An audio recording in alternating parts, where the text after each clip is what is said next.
Bon dimanche à toutes et à tous et merci d'avoir choisi Camdis TV une fois de plus. Bienvenue à cette émission. Encore ce dimanche, nous parlons du Cameroun à la lumière des événements survenus dans la région de l'extrême nord du pays.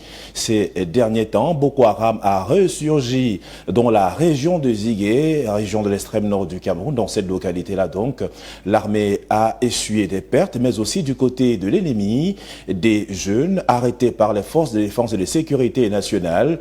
Pour l'instant, le ministre de la Défense y a séjourné et a rassuré les soldats au front, également mobilisé les troupes après qu'il ait été dans la région de l'Ouest Cameroun, toujours pour lutter contre ces séparatistes. On en parle au cours de cette émission ce jour. Nous allons également, toujours dans cette même perspective, parler du Cameroun à la lumière des événements et même des batailles survenues sur le plan politique entre différentes forces de l'opposition et le parti au pouvoir. Où se trouvent les vraies batailles politiques à l'heure où le Cameroun traverse une crise sanitaire qui a fragilisé l'économie nationale et le Cameroun est regardé de par la communauté internationale au vu des batailles et des résultats positifs dans la gestion de Covid-19. On reviendra sur le rôle fondamental des partis politiques et dans le cadre de l'encadrement justement des populations qui en attendent énormément. Et puis à l'international, cette semaine, c'est une rencontre au sommet que l'on attendait depuis fort longtemps en Côte d'Ivoire entre Alassane Dramane Ouattara, l'actuel chef de l'État de Côte d'Ivoire, et Laurent Gbagbo, l'ancien président qui vient tout droit de La Haye, lui qui a passé 10 années.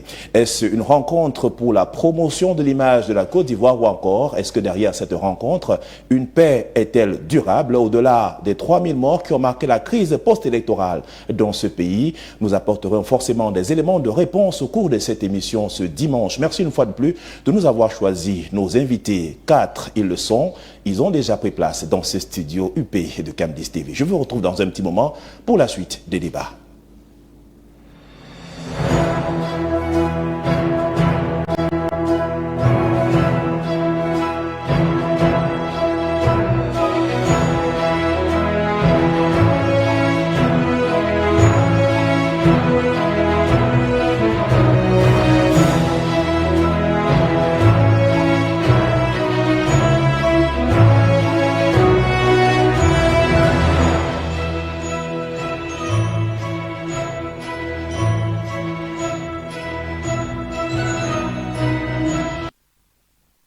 Merci d'être avec nous. C'est un dimanche pas comme les autres forcément. De nouvelles thématiques, de nouveaux invités sur le Cameroun.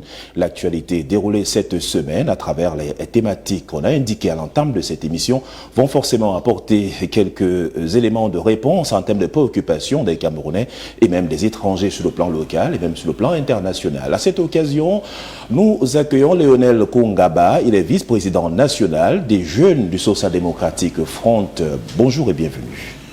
Bonjour Serge, bonjour à mes co-panélistes, bonjour à tous nos milliers de téléspectateurs de Camdis TV. C'est toujours un plaisir d'être sur la chaîne du Vivre Ensemble. Donc aujourd'hui, j'espère qu'on va pouvoir partager avec nos téléspectateurs qui nous regardent chaque week-end. Merci, c'est un énorme plaisir. C'est la chaîne des 10 régions du Cameroun engagées pour des œuvres de construction sur le plan national et aider le gouvernement à tous les niveaux et même les populations camerounaises en vue de trouver des solutions. Merci. L'actualité au sein de Social Democratic Front, forcément, c'est la continuité dans le renouvellement des organes aussi. Alors, c'est normal, Serge. Vous savez, le Social Democratic Front est l'un des partis les plus structurés du Cameroun. Depuis le mois de la réunion du Bureau exécutif national de mai 2021, nous avons décidé par résolution du Bureau exécutif national de renouveler tous les organes de base du parti qui étaient arrivés à leur terme ou à la fin de leur mandature. Et depuis lors, nous avons des équipes qui sont sur le terrain, qui sont en train de mener ce travail-là. Et avec la note du secrétaire général qui est le patron de l'administration et qui travaille d'arrache-pied sur le terrain avec toutes ces équipes-là, nous attendons tout se passe bien d'ici le mois d'octobre avoir un résultat déjà complet des renouvellements des organes. Et les batailles internes au sein de la formation politique, est-ce que ça va déjà? L'honorable Joshua et l'honorable Nietzsche ont-ils finalement trouvé un terrain d'entente? Parce qu'on sait également que votre secrétaire national, le sénateur Jean Toumelou, avait interdit ces batailles, également appelé à la réconciliation des hommes, des cadres du parti. Vous savez, comme je l'ai dit, le Social Democratic Front est l'un des partis les plus structurés et démocratiques. C'est pour cela que vous voyez qu'au sein du parti, on est démocrate, on peut se dire des choses telles qu'on pense, mais nous avons une institution qui est le bureau exécutif national, qui a un comité et qui siège mensuellement. Et lors de 3 de ces réunions mensuelles, nous avons tablé sur ces situations-là et tout est rentré dans l'ordre. La dernière réunion qui était au mois de juin, nous avons pris des résolutions et tout est rentré dans l'ordre. Vous pouvez bien voir que tous sont rentrés sur le terrain et travaillent déjà. Vous avez vu la mobilisation de l'honorable Nietzsche dans sa région qui est le littoral, après avoir reçu le prix du sentinelle de la République. Donc on peut dire que le littoral a retrouvé cette accalmie, c'est parce que les 2 députés sont originaires de la même région du Cameroun. Merci. Je vous reviendrai, le temps pour nous de présenter les autres intervenants dans le cadre de cet échange. François Boquet, c'est un journaliste très connu sur la place nationale. Également, il est directeur de publication du journal Diapason. Bonjour et bienvenue. Bonjour Serge, bonjour à tous les panélistes et bonjour à tous ceux qui nous regardent ce dimanche. Le journal se porte bien ces derniers temps, l'actualité, qu'est-ce qui marche au sein de votre journal? Oui, le journal se porte comme le Cameroun, hein. Vous savez, c'est un bien économique, c'est un bien commun, donc lorsque le Cameroun se porte mal, il se portera forcément mal. Si le Cameroun se porte bien, il se portera forcément bien. Mais l'essentiel est qu'on tienne debout quand même. Et vous tenez le bout malgré la crise, malgré la conjoncture, malgré également l'accompagnement des pouvoirs publics et dans la gestion de ces fonds. Vous avez également été accompagné par le ministère ces derniers temps. C'était dans la communication, cet accompagnement à la presse privée. J'espère que vous connaissez les montants qui ont été distribués. C'est un accompagnement qui est encore politique, qui n'a pas encore sa valeur économique dont pourraient s'attendre les médias. Bon, nous sommes en train de travailler aujourd'hui dans le cadre d'une commission paritaire avec l'association des patrons de presse que je dirige pour essayer de trouver un cadre idéal pour la promotion et le développement des médias au Cameroun. Merci, on espère bien participer pour pouvoir profiter de cette initiative. Cam10 TV s'ouvre avec les autres médias au Cameroun qui apportent de la plus-value dans la gestion de la cité. Merci d'avoir répondu, Président, ce dimanche. Il est également au cadre du Rassemblement démocratique du peuple camerounais. Le professeur Edmond Biloa est notre invité ce dimanche. Il est également vice-recteur à l'Université de Yaoundé. Bienvenue, professeur. Bonjour Serge, bonjour aux copanélistes, bonjour aux téléspectateurs de Cam10. Merci, c'est un honneur. La phase de renouvellement des organes de base du parti sera enclenchée le samedi prochain, 7 août 2021. Où en est-on avec les préparatifs? Bon, il y a une réunion qui va se tenir bientôt là, je crois que c'est mercredi le 4. Les présidents des commissions régionales et des commissions départementales, sans oublier ceux de la commission centrale de supervision, vont se réunir sous la houlette du secrétaire général du comité central du RDPC, le camarade Jean Kouété. Donc après cette réunion, les choses vont se mettre en branle.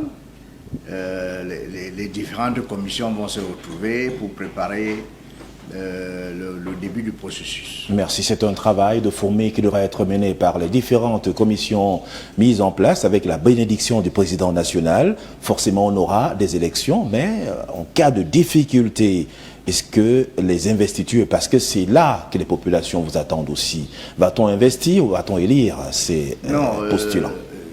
S'il n'y a pas de possibilité d'arriver à un consensus, on passera par l'élection. Et même après l'élection, la possibilité d'investiture est toujours là. Le cas de Baganté qui est toujours là. Il peut pour la mairie. Que la hiérarchie du parti est à trancher. Mais ce n'est pas la première fois qu'on le fait. Généralement, si les divers candidats, au cas où il y en a, n'arrivent pas à s'entendre, on passe à l'élection. Merci d'être venu ce dimanche, professeur. Le mouvement pour la renaissance du Cameroun, parti politique de l'opposition dans notre pays, du professeur Maurice Kamto, est représenté ce dimanche. Maurice Kemou, c'est un cadre de cette formation politique. Bonjour et bienvenue. Bonjour Serge Mondier, bonjour à mes compagnons et puis bonjour à tous vos milliers de téléspectateurs. Chacun se demande comment va le professeur, comment va le MRC, quelle est l'actualité dans votre formation politique. Là-bas, on renouvelle aussi ou tout simplement on prépare un cours d'échange?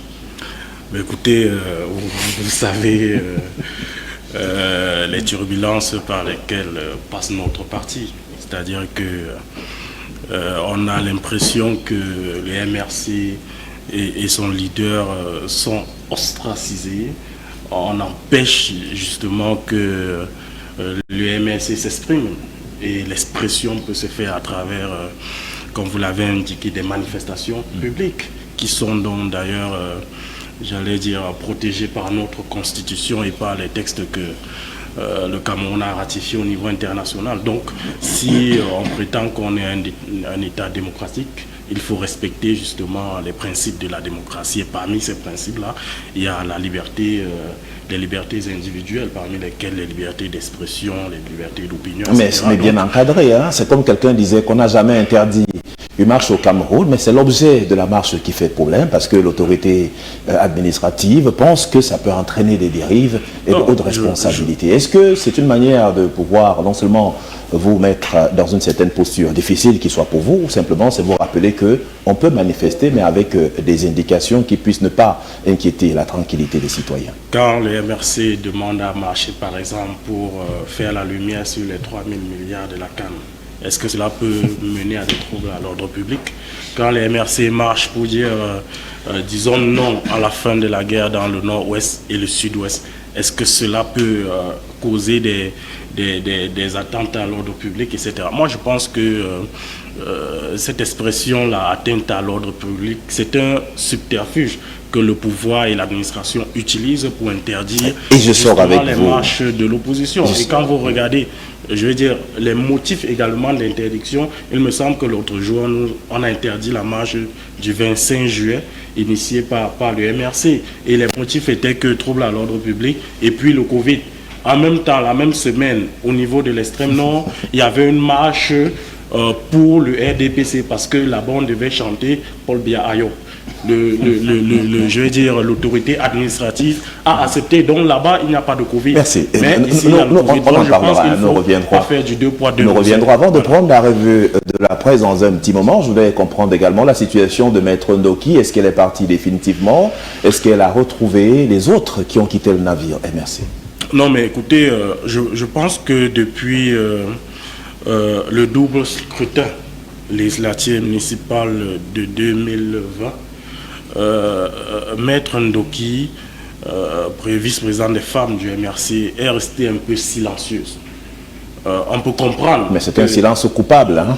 Bon, les ou alors assourdissant pour ceux qui les font événements, confiance. Oui, c'était. Mais je veux dire, les événements aujourd'hui peuvent te donner raison parce que on a vu tous la vidéo où elle pensait justement sa vision du Cameroun dans un projet qu'elle dénomme les bâtisseurs. Mais je dis, il faut avoir raison garder. Jusqu'ici, on connaît le processus de démission au MRC. Il faut écrire, justement faire sa lettre de démission qu'on adresse. Pour l'instant, on estime qu'elle est encore militante du parti. Elle n'est pas encore partie officiellement. Elle n'a non plus lancé la création d'un autre parti politique. C'est un mouvement dénommé les bâtisseurs. On attend de voir ce que c'est. Mais de toute façon, ça peut être toujours un mouvement en soutien au MRC. Mais je dis, pour sortir de ce sujet, je pense qu'il faut rester, je veux dire, courtois, prudent, et ne pas verser de l'huile sur le feu. Je crois qu'il n'y a pas à s'inquiéter. Maître Ndoki a beaucoup fait pour le MRC et je pense qu'elle reste, je veux dire... Mais sauf que les sorties sont très virales sur la toile. Elle est beaucoup menacée de part d'autre. Je crois que nos militants doivent rester courtois et elle reste pour nous la fiancée du peuple. Elle a mené des combats. Vous savez qu'elle a reçu des balles de ce régime et donc il faut avoir du respect pour toutes ces années qu'elle a fait au MRC. Non, elle continue à faire au MRC, n'est pas encore partie. Donc il faut beaucoup de maîtrise aussi, ne pas la mettre dans le même lot comme les autres. On connaît quel est le discours du président N'Djamène aujourd'hui relativement à ces accords qu'il avait avec le professeur Maurice Kamto. On sait également Paul Éric King. Et quand tous sortent du navire, ils sont intraitables au sein de votre parti. Je crois que le MRC, comme on a dit, c'est le train de la Renaissance.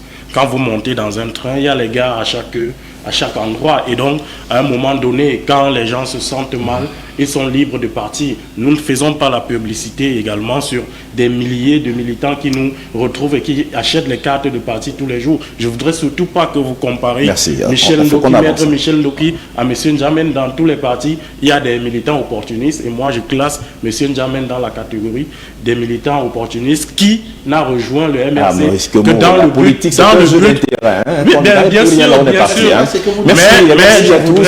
C'est longtemps, on n'a pas encore proprement commencé l'émission. C'était juste l'introduction pour les différents participants à cet échange ce dimanche. C'est la première articulation de cette émission. On va aller du côté de la régie, du côté de la rédaction centrale de Cam10 TV pour vivre l'actualité déroulée cette semaine à travers les tabloïds. C'est une signature de Trésor Bounet. Juste après cette revue de la presse, je vous reviens par la suite.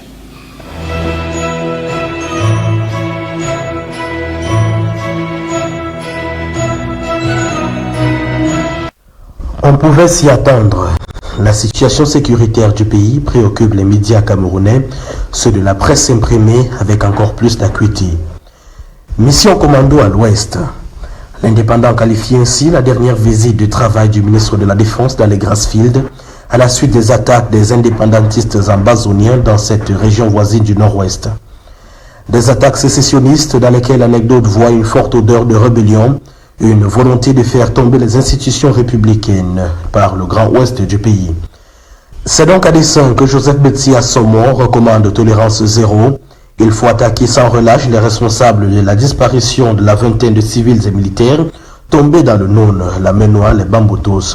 C'est un message du président de la République, chef suprême des armées. L'autre message à retenir de la réunion sécuritaire du 23 juillet dernier, qu'il y a du renfort en chemin. Cameroun Tribune sait que des hommes et du matériel de combat supplémentaires seront bientôt acheminés à l'effet de renforcer le dispositif de filtrage. Ce dispositif devrait également être renforcé à l'extrême nord du pays. Les attaques de Boko Haram ont fait rage cette semaine. 20 terroristes sont tombés à 100 mètres sous le feu des forces de défense et de sécurité camerounaises. Des militaires aussi ont été touchés par les échanges armés. Quelques morts et des blessés graves signalés par le commandement opérationnel. Illico presto, le ministre Betsi Assomon est dépêché sur le front. L'Express l'a aperçu au chevet des victimes des attaques de ce début de semaine. C'est une mission de réarmement que le ministre de la Défense effectue sur cette ligne de combat. Selon la République Presse, il faut réarmer moralement les populations qui ont commencé à oublier la nébuleuse. Il faut surtout réarmer le soldat au front. Le MINDEF a par la suite proposé un réajustement opérationnel sur le terrain. Il devrait permettre au Cameroun de repenser sa stratégie d'attaque afin de répondre efficacement aux incursions de la secte islamiste. Pour aller plus loin, Joseph Betsi Assomon prescrit l'offensive de rigueur dans les colonnes du tri-hebdomadaire le soir, parce que l'ennemi ne dort pas. Il travaille sans cesse à punir le Cameroun, ce Cameroun où musulmans et chrétiens cohabitent paisiblement depuis des lustres, ce Cameroun où un Toumo se sent aussi à l'aise que chez lui à Touboro, un Cameroun carrefour qui ouvre ses portes à ses voisins, un Cameroun terre d'accueil des réfugiés d'ici et d'ailleurs. Pour protéger ce Cameroun-là, les forces de défense et de sécurité sont prêtes à la riposte. Des hommes au front ont la maîtrise, le matériel, la volonté et la hargne qu'il faut pour défendre tous les Camerounais et ne céder aucun centimètre de notre triangle national. Ils savent pouvoir compter dans cette mission sur la franche coopération des populations dans une véritable synergie armée-nation.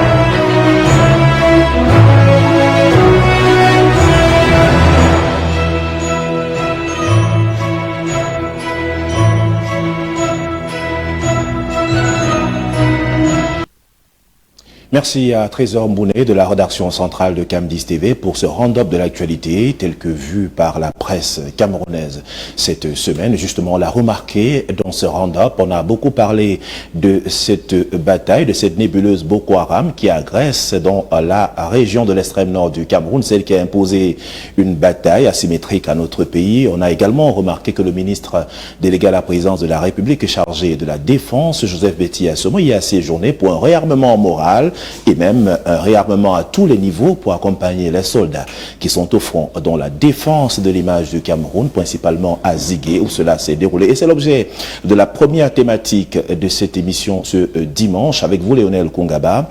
Les batailles ne sont pratiquement pas achevées dans l'extrême nord. La guerre asymétrique contre Boko Haram se poursuit. On a eu l'impression d'avoir une accalmie, mais que cette nébuleuse revient en force avec des pertes au niveau de l'armée camerounaise, également des pertes chez Boko Haram, sans oublier le matériel de guerre qui a été saisi dans ces localités. Alors, Serge, vous voyez, nous sommes dans un pays où l'armée qui est celle-là qui doit doit faire notre sécurité, doit assurer notre sécurité, est celle-là qui est attaquée. Ça devient un peu difficile pour nous, les citoyens, de pouvoir avoir confiance aux institutions qui nous gouvernent. Nous avons ici une guerre qui sévit depuis des années et nous connaissons la méthode de frappe de ces gars. Il est inadmissible que ces gars puissent infiltrer ou qu'ils puissent quitter de leur base qui est notamment hors des frontières du Cameroun et se retrouver à Zigui pour attaquer une base militaire jusqu'à tuer et emporter même le matériel de notre armée. Je crois juste que depuis qu'il y a eu un peu d'accalmie du côté de Boko Haram, l'armée camerounaise a fait un relâchement au niveau... Et ce sont des opérations qui se déroulent de manière assez forte, assez rassurante pour ces ennemis-là. Pourquoi n'ont-ils plus peur? Est-ce que parce que l'armée camerounaise n'a pas totalement occupé tous les espaces, ou peut-être des postes qui étaient encore réservés en termes d'alerte lorsque la menace se fait ressentir? Parce que lorsqu'ils viennent menacer un poste, ce n'est pas 2 ou 3 combattants, ils sont des dizaines de combattants avec de l'armement lourd. Est-ce que ce n'est pas parce qu'on a relâché ce niveau? Peut-être que les espaces de surveillance, de contrôle, les pôles qui existaient ne sont plus en place. Les pôles qui existaient ont réduit suite au Covid. Il y a eu, on a divisé ou on a même réduit le personnel militaire qui se trouvait dans la force multinationale de ce côté-là à moitié. Et aussi, il faut savoir que la tête de la force multinationale n'est plus dirigée par le Camerounais, qui est le colonel Ndongo, qui était à la tête de cette force multinationale. C'est un autre qui est là parce que le mandat est fini. Et celui qui est là n'est pas quelqu'un qui a été sur le terrain déjà. Et je crois que c'est ça peut-être qui a permis à ce qu'il y ait ce relâchement au niveau de ces frontières-là. Parce que l'attaque, il n'est pas seulement au Cameroun. Ces derniers jours, on a constaté l'attaque aussi au Nigeria. Et je pense que si on est en train de nous dire hier, avant-hier, il y avait une autre menace entre Maroua et Mora, où on nous parlait même des djihadistes, que ce n'était même pas des Boko Haram, c'était un autre groupe terroriste qui attaquait, parce que j'étais à une conférence avec des femmes qui venaient, à une convention avec des femmes qui venaient de ce secteur. Il y avait panique en salle et ces femmes étaient en train de dire la nouvelle qui vient de là, ceci. Et vous voyez, on ne peut pas avoir nos frontières.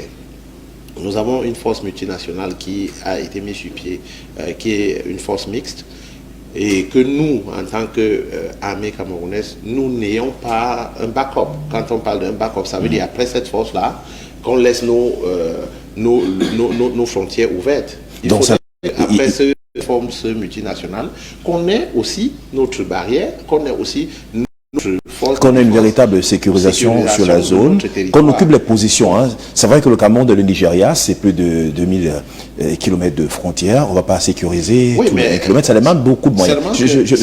Seulement que nous avons à un moment donné pu le faire. Si aujourd'hui il y a tout ce qu'on a mis comme moyen pour le Covid et qu'on n'a pas pensé aux moyens aussi du côté de l'armée pour pouvoir continuer à faire suivre les éléments de force de défense de sécurité qui s'y trouvent de ce côté-là et qu'on les réduise à plus de la moitié. C'est très compliqué. En tout cas, le ministre parle de stratégie à revoir au-delà du réarmement dans cette partie du Cameroun. Professeur Edmond Biloa, le Cameroun est attaqué sur plusieurs fronts, hein, tant dans la région de l'extrême nord, vous avez la région de l'Est avec la question des réfugiés, vous avez les régions du nord-ouest et du sud-ouest du Cameroun avec ces séparatistes qui font parfois la pluie et le beau temps dans cette partie.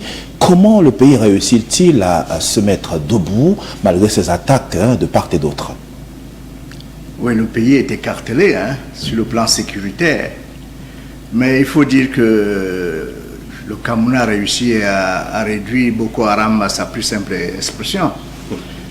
Si vous suivez bien l'actualité, vous verrez que Boko Haram est maintenant beaucoup plus actif au Nigeria qu'au Cameroun. Bon, maintenant, quand vous avez une guerre comme celle-là, en fait, ça peut durer 20-30 ans, hein, parce que comme c'est une guerre asymétrique, on ne voit pas l'ennemi, on ne sait pas d'où il vient. Enfin, on sait qu'il vient du Nigeria. Nous avons plus de 2000 km de frontières. Il y a 3 départements qui sont limitrophes du Nigeria. Il y a le Mayo-Tsanaga, le Mayo-Sava et le Logon-Eshari. Il est extrêmement difficile de mettre un soldat sur chaque centimètre de la frontière. Il est encore plus difficile d'ériger une barrière ou un mur de sécurité. Bon, mais je pense que le Cameroun a quand même réussi à faire en sorte que Boko Haram ne puisse pas occuper 1 centimètre du territoire camerounais. Maintenant, comme je l'ai dit à l'entame de mon propos, cette affaire-là peut durer 20-30 ans. Donc ça ne va pas finir comme ça du jour au lendemain. Pour que Boko Haram ne soit plus efficace sur le terrain, il faut que la base arrière de Boko Haram soit coupée. Or, la base arrière de Boko Haram est au Nigeria. Donc, le gouvernement du président Buhari a fait des efforts énormes pour endiguer les actions de Boko Haram. Je crois que dans une certaine mesure, il a eu beaucoup de succès. Donc, il faut, de temps en temps, Boko Haram va frapper comme il l'a fait dernièrement à Fotokol. Mais je ne pense pas que il faille s'alarmer outre mesure. Donc le ministre a rassuré. Il faut continuer à être vigilant. Il faut continuer à dépenser beaucoup d'argent parce qu'on dépense beaucoup d'argent dans les problèmes sécuritaires au Cameroun. Mais derrière, l'économie n'avance pas. Hein. Oui, mais l'économie est touchée justement à cause de ça. Parce que, bon, à l'extrême nord, il y a Boko Haram. Dans les régions du nord-ouest et du sud-ouest, il y a les sécessionnistes. À la frontière avec la RCA, il y a la question des réfugiés avec les rebelles. La question des réfugiés, les rebelles Seleka et Balaka. Bon, donc, le Cameroun met beaucoup d'argent pour assurer sa sécurité. Et forcément, ça ne peut obérer que la situation socio-économique du pays. Le Cameroun touché sur plusieurs fronts, mais sur le plan local, les populations ont fort à faire en termes de renseignements pour essayer de prévenir d'éventuelles attaques. C'est pour cela que le ministre a d'ailleurs demandé que ces populations collaborent de manière claire avec les forces de défense et de sécurité pour leur propre sécurité. D'abord à elles, ces populations-là. François Mboké, le Cameroun va mal sur le plan sécuritaire et même sur le plan économique, d'autant plus que ce sont des zones qui ont été déclarées économiquement sinistrées par le chef de gouvernement de la République, mais on continue à y mettre des moyens pour des questions de sécurité. Finalement, va-t-on sortir de cette bataille ou on va y rester? Et c'est le pays qui en pâtit depuis plusieurs années. Et qui va continuer d'en pâtir, parce que ce n'est pas demain que cela va s'arrêter. On dit qui veut la paix prépare la guerre, et l'ennemi ne dort jamais. Je suis étonné que nos dirigeants n'aient pas pris la mesure des choses lorsque le président Déby est décédé il y a 3 mois. Comprendre que la situation sécuritaire de ce côté risquera d'être très prise au sérieux. Je ne sais pas pourquoi il y a eu ce relâchement avec les groupes de population qui assuraient la sécurité. qu'on appelait L'autodéfense. autodéfense. Je ne sais pas pourquoi il y a eu ce relâche, parce que on pense que c'est une zone qui est connue, qui a une vie rythmée. Il y a des périodes d'inondation qui freinent l'ennemi, et lorsque cette période arrive, le Cameroun devrait prendre du temps de mettre un certain nombre de moyens et de positions pour que, lorsque la saison sèche revient, celle qui est propice aux attaques, qu'on trouve que le Cameroun est suffisamment armé pour contrer l'ennemi. Mais je pense que lorsque nous avons la situation de crue, d'inondation, le Cameroun pense que la guerre est terminée parce que l'ennemi a de la peine à venir. Mais lorsque ce qui s'est passé depuis 2 semaines, je pense que nous révèle que les autorités camerounaises n'ont pas pris suffisamment la menace au sérieux. Ils n'ont pas tenu compte de la disparition de débit qui a également ce problème aujourd'hui dans son pays, donc il va réduire beaucoup sa participation dans les conflits non tchadiens. Il faut également voir que la situation au nord-ouest, au sud-ouest ne s'est pas améliorée 4 ans après, parce qu'on nous avait donné 3 mois, toujours parce qu'on minimise des situations. On pense que lorsqu'une situation se passe, il faut appeler 15 journaux, faire un titre à la une pour contenter le chef de l'État, montrer qu'on a travaillé. Le travail de sécurité est permanent. C'est une veille permanente. Les stratégies doivent être permanentes parce que l'ennemi ne dort jamais. Et tant qu'il est vivant, tant qu'il est éveillé, il peut vous surprendre à tout moment. Et si la frontière avec le Nigeria est poreuse, le Cameroun est en danger. Justement, la question de la frontière. Oui, ce n'est pas seulement les populations de cette zone. Le Cameroun est en danger. Justement, la porosité des frontières du Cameroun inquiète à plusieurs titres. Quand vous arrivez à Amchide ou à Banki, dans la région de l'extrême nord du Cameroun, vous voyez, on n'a pas véritablement, je veux dire, selon les règles artistiques, matérialisé le côté du Cameroun, alors que du Nigeria, c'est bien matérialisé. Et on paie même pour traverser à ce niveau-là. Vous parliez de l'aspect économique. Effectivement, le Cameroun aurait pu profiter de toutes ces frontières qui sont des zones économiques. Toutes les frontières du Cameroun sont des pôles économiques que le Cameroun devait développer pour permettre déjà d'occuper sa population en trouvant du travail, en trouvant des occupations et développer ces zones du pays. Il n'y a aucune frontière au Cameroun qui ne soit pas un grand pôle économique. Mais regardez que la politique de gestion de nos frontières fait qu'elles sont devenues plutôt des coupe-gorge où des gens font des business personnels et qui peuvent donc, parce que vous rappelez ces histoires. Quand vous regardez l'armée aujourd'hui au Nozo, ce qu'on appelle séparatistes, vous voyez les armes qu'ils utilisent. Ils n'avaient pas ces armes il y a un moment.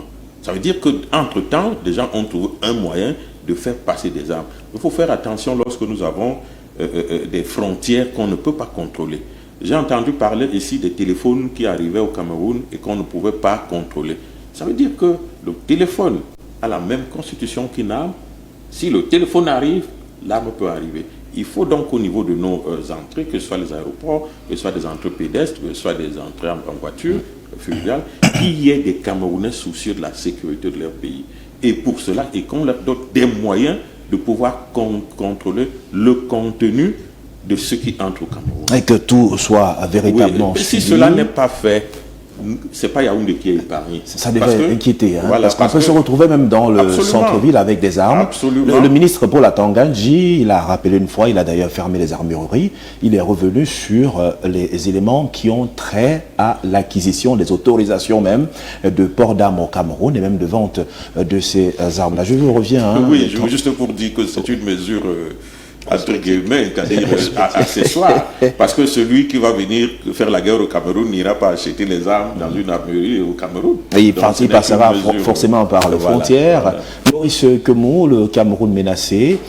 Finalement, lorsqu'on regarde la région de l'extrême nord du Cameroun, il y a beaucoup de jeunes qui sont en proie à la sous-scolarisation. À un certain âge, ils deviennent responsables.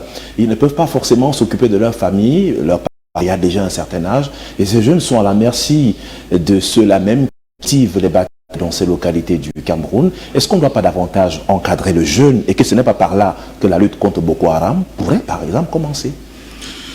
Mais écoutez, Serge Bandier, vous avez tout à fait raison. C'est-à-dire que on peut expliquer partiellement cette guerre par le fait qu'il y a une situation économique défavorable du côté de l'extrême nord et que effectivement les jeunes de ce côté-là sont délaissés.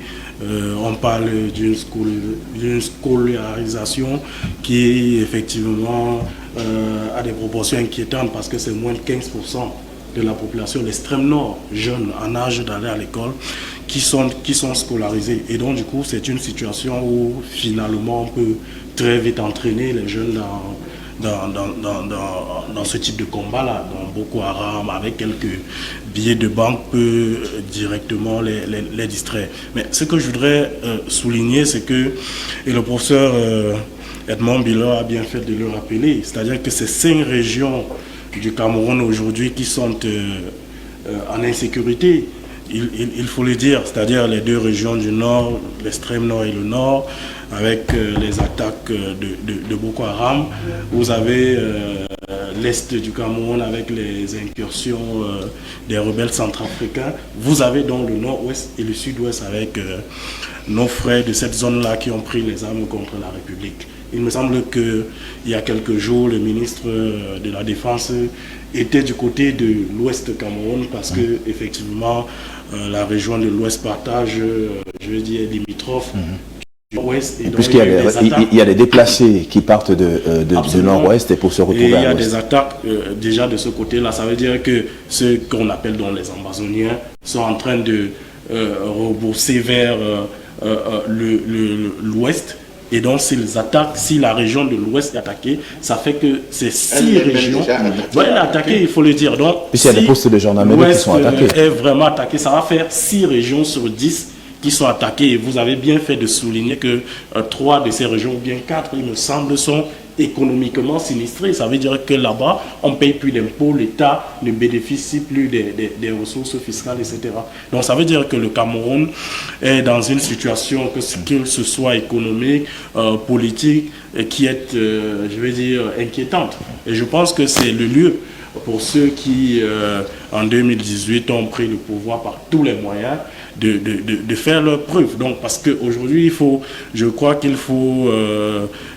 on a des accords de sécurité avec des pays extérieurs. Je crois qu'il faut activer ces accords-là pour permettre justement au Cameroun de sécuriser sa frontière. Parce que, comme je le disais, économiquement, ça ne va pas. Pour l'instant, ça veut dire que 2000 km de frontière avec le Nigeria, on ne peut pas protéger cela comme ça. Je pense qu'il faut le soutien de nos partenaires extérieurs justement pour assurer la sécurité du Cameroun. Encore que le Cameroun, c'est la plaque tournante de plusieurs pays en Afrique centrale. Et donc, aujourd'hui, si le Cameroun est en mal, ces pays-là, forcément, seront en mal. Et le Cameroun reste comme le pilier de la sous-région Afrique centrale. D'ailleurs, plusieurs pays profitent d'une autre, mais sauf que le Cameroun a mal à ses frontières ces derniers temps. On peut également parler de l'appui ou alors de la participation des États-Unis d'Amérique qui, dans un premier temps, a interpellé quelques financiers de cette guerre qui séjournent sur son territoire, forcément dans le cadre des relations bilatérales entre d'autres pays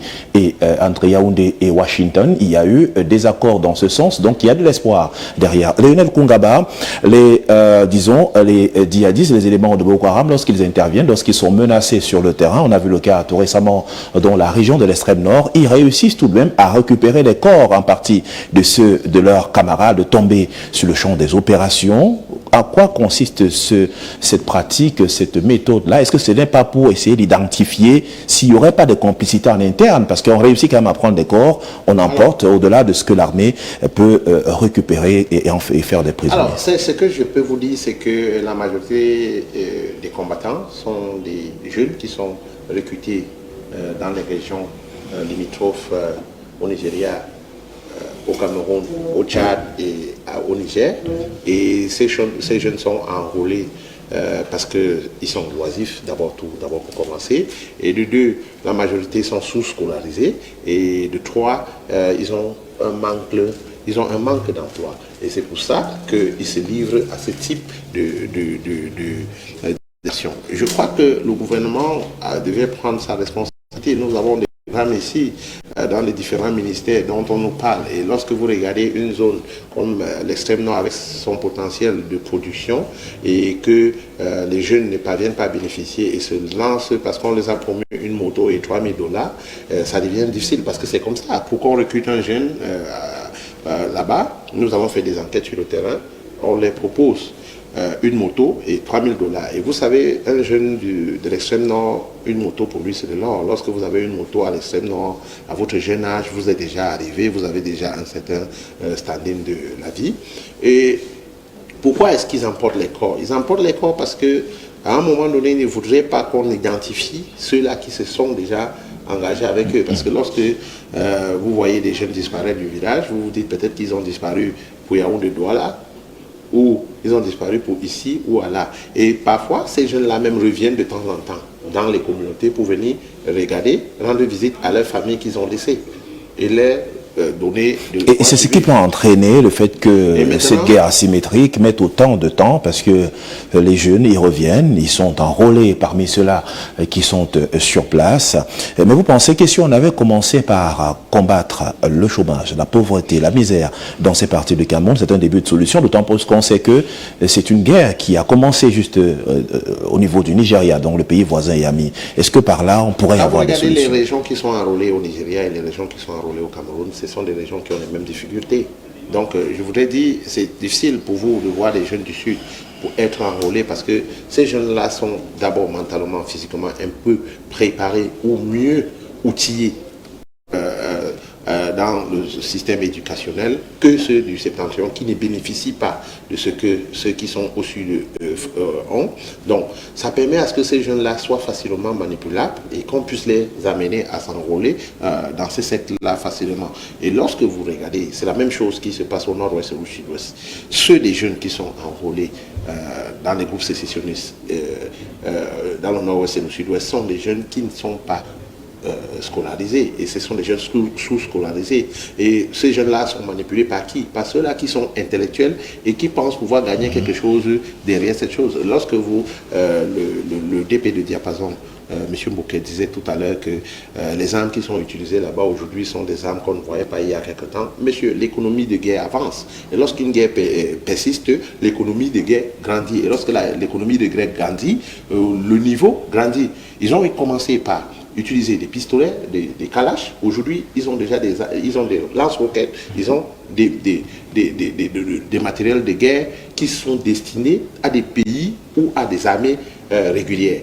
Maintenant, quand vous regardez le septentrion, vous regardez Boko Haram qui parvient quand même à porter tous les corps, même pas donc il n'y a même pas eu un corps d'un séparatiste, d'un combattant qui est resté sur le chaos de la scène, et ils ont même encore eu le temps d'emporter le matériel. Vous voyez que ces gars, non seulement ils ont leur manière d'attaquer et une façon d'attaquer, mais ils sont aussi déterminés à aller jusqu'au bout de leur pensée. Qu'est-ce que l'État fait? Là, on entend les solutions, dans les propositions de solutions pour lutter désormais, ou alors pour renforcer le système sécuritaire. Voilà. Qu'est-ce que l'État doit faire? L'État camerounais doit d'abord prendre ses responsabilités, celle d'éduquer la jeunesse, parce que la majorité de ceux qui sont enrôlés dans le combat avec Boko Haram sont des jeunes. Il est difficile de trouver ceux qui sont à plus de 40 ans s'enrôler dans ces sectes. Donc c'est encore il faut déjà s'occuper, il faut d'abord déjà se rassurer que ces jeunes ont une bonne façon, ils sont mieux scolarisés. La deuxième chose que nous devons prendre, que l'État doit prendre en compte, c'est de mettre en place un système éducationnel qui ne doit pas permettre aux jeunes d'attendre seulement de l'État de l'emploi.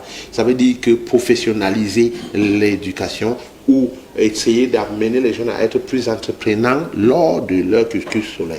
Alors, si on le fait, maintenant mettre à disposition ce qu'ils ont appelé des programmes et des projets que nous retrouvons dans tous les différents ministères. Lorsque vous prenez le ministère de l'Éducation de base, lorsque vous prenez le ministère de la Jeunesse et de l'Éducation civique, le ministère de l'Emploi et de la Formation professionnelle, le ministère de l'Agriculture, ces trois ministères uniquement, vraiment, vous allez voir, on nous a parlé d'un certain montant de 102 milliards de francs. Le plan triennal jeune. On reviendra. C'est une autre paire de manches. Si on ouvre. C'était juste pour vous dire que. Qu'il y a des propositions de l'État. Nous avons des ministres parades dans ces mêmes régions-là avec ce qui a été destiné à renforcer les capacités et à autonomiser les jeunes, mais plutôt aller faire des parades du Rassemblement démocratique du peuple camerounais et à aboutir les jeunes davantage. Donc je crois que merci Lionel, je vous reviens. Mieux penser comment est-ce que cette jeunesse qui est en train de monter ne doit pas suivre les pas de celle qui est déjà là. Parce que c'est noté. C'est noté. Aujourd'hui, notre futur a déjà été sacrifié par le régime. C'est noté. C'est vrai que c'est... vous n'êtes pas allé du dos de la cuillère pour dire votre amertume. C'est normal. Vous êtes un jeune et vous représentez une formation politique qui voudrait donner aussi davantage. Le professeur Edmond Biloa, c'est vrai que c'est en plein dans le mille. Hein, à tous les niveaux, il estime que le pouvoir en place n'a pas suffisamment encadré la jeunesse dans la région de l'extrême nord du Cameroun, celle qui en proie notamment à cette disparité, celle qu'on réussit facilement à convaincre sur le terrain de poser des actes suicidaires. Mais pourtant, l'État a des programmes qui sont en direction de ces jeunes-là, mais sur le terrain, on se rend compte qu'il n'y a pas beaucoup d'avancement. Oui,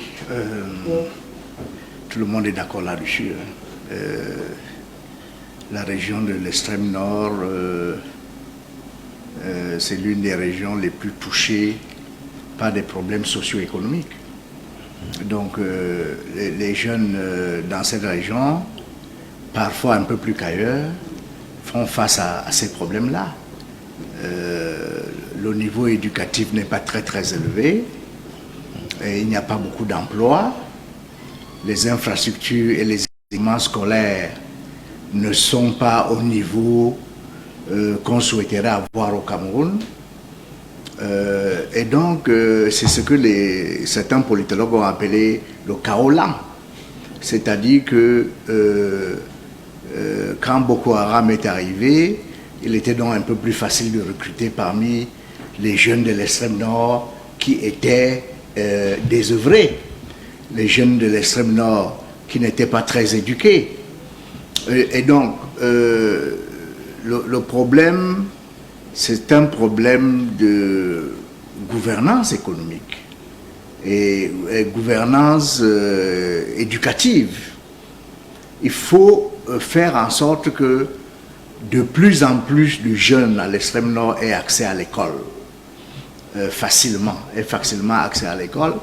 Il faut faire en sorte que le tissu économique à l'extrême nord soit suffisamment développé pour que les jeunes puissent trouver des emplois. Parce que quand ils n'ont pas d'emploi, on peut facilement les recruter dans des groupes terroristes. Donc, il y a des choses qui ont été faites. Mais vous savez, dans un pays en voie de développement comme le Cameroun, on n'a jamais suffisamment de moyens pour tout faire. Mais si on réussit à faire tout ce qu'on peut essayer de faire, professeur, mais sauf qu'à la retournelle, on a quand même que l'État met des moyens, mais il y a des distractions. Il y a des gens qui mettent la main dans les caisses publiques. D'ailleurs, cet argent aurait pu aider. Et d'aucuns estiment que le chef de l'État ne frappe véritablement pas à fond du poing sur la table pour que ceux qui sont considérés comme étant les prévaricateurs de la fortune publique soient sanctionnés de manière exemplaire. Il y a des choses qui sont faites. Maurice Kemou a parlé de la calme, quand vous parlez même des infrastructures sur le plan local, le ministre de la Jeunesse, la crise sanitaire. Monona Fotso, il est Massa, donc il est de l'extrême nord. Celui de la formation professionnelle. Celui de la formation professionnelle, Chiroma, il est du nord. Donc, ils ont les leviers de commande qui devraient leur permettre d'améliorer la situation. Même celui de l'agriculture. Mais il faut comprendre que ce sont des situations complexes qu'on ne peut pas résoudre comme ça par un coup de baguette magique. Les problèmes de gouvernance auxquels vous faites allusion, tout le monde en est conscient. La preuve, c'est qu'il y a une bonne partie de gens qui ont occupé des postes de responsabilité importants dans ce pays, qui sont dans des maisons d'arrêt, notamment en Konengi ou à Newbel. Et donc, tout le monde reconnaît qu'il y a un problème de gouvernance auquel le Cameroun fait quotidiennement, face. Il faut améliorer la situation, mais il faut faire vite. Parce que plus le temps passe, plus la situation peut devenir un peu plus explosive. Je crois que depuis que Boko Haram a attaqué le Cameroun, tout a compris que pour couper de l'herbe sous Boko Haram, il faut faire en sorte que les jeunes soient occupés, que les jeunes soient éduqués, qu'on développe le tissu commercialo-économique de cette région et même des autres régions. Seulement que ça fait depuis 2002. Voilà, et donc, mais comme j'ai dit, Lionel, on ne peut pas résoudre ces problèmes-là par un coup de baguette magique. Ça va prendre du temps. Justement, depuis 2002, ça a pris du temps. Merci. Maurice Kemou, avant de sortir de cette thématique avec François Baké, je voulais comprendre davantage, est-ce que les raisons qui sont avancées par le professeur Biloa peuvent quand même tenir au vu du contexte?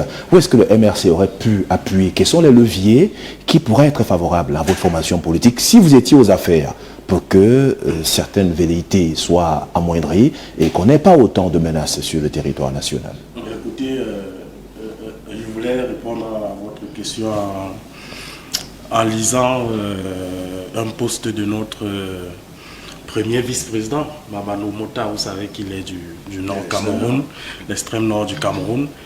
Ces deux posts il a publié il y a 1 heure et hier. Celui d'il y a 1 heure, il dit: le renouveau est l'obscurantisme le plus dangereux. C'est quand tu vois les maisons inachevées, habitées par des familles entières venues du Nord Cameroun, vivant dans les villes de Douala et de Yaoundé, que tu comprends la profondeur du mal. Le père de famille de l'ensemble, dans l'ensemble des cas, est un vigile. La mère, une vendeuse d'arachides grillées, âgée de 35 ans et mère de 7 enfants. L'élite idiote du Nord l'a justifiée et trouve une légitimité à cette déshumanisation. Même en France, il y a des sans-abri. Nous pouvons éviter cette humiliation à nos compatriotes.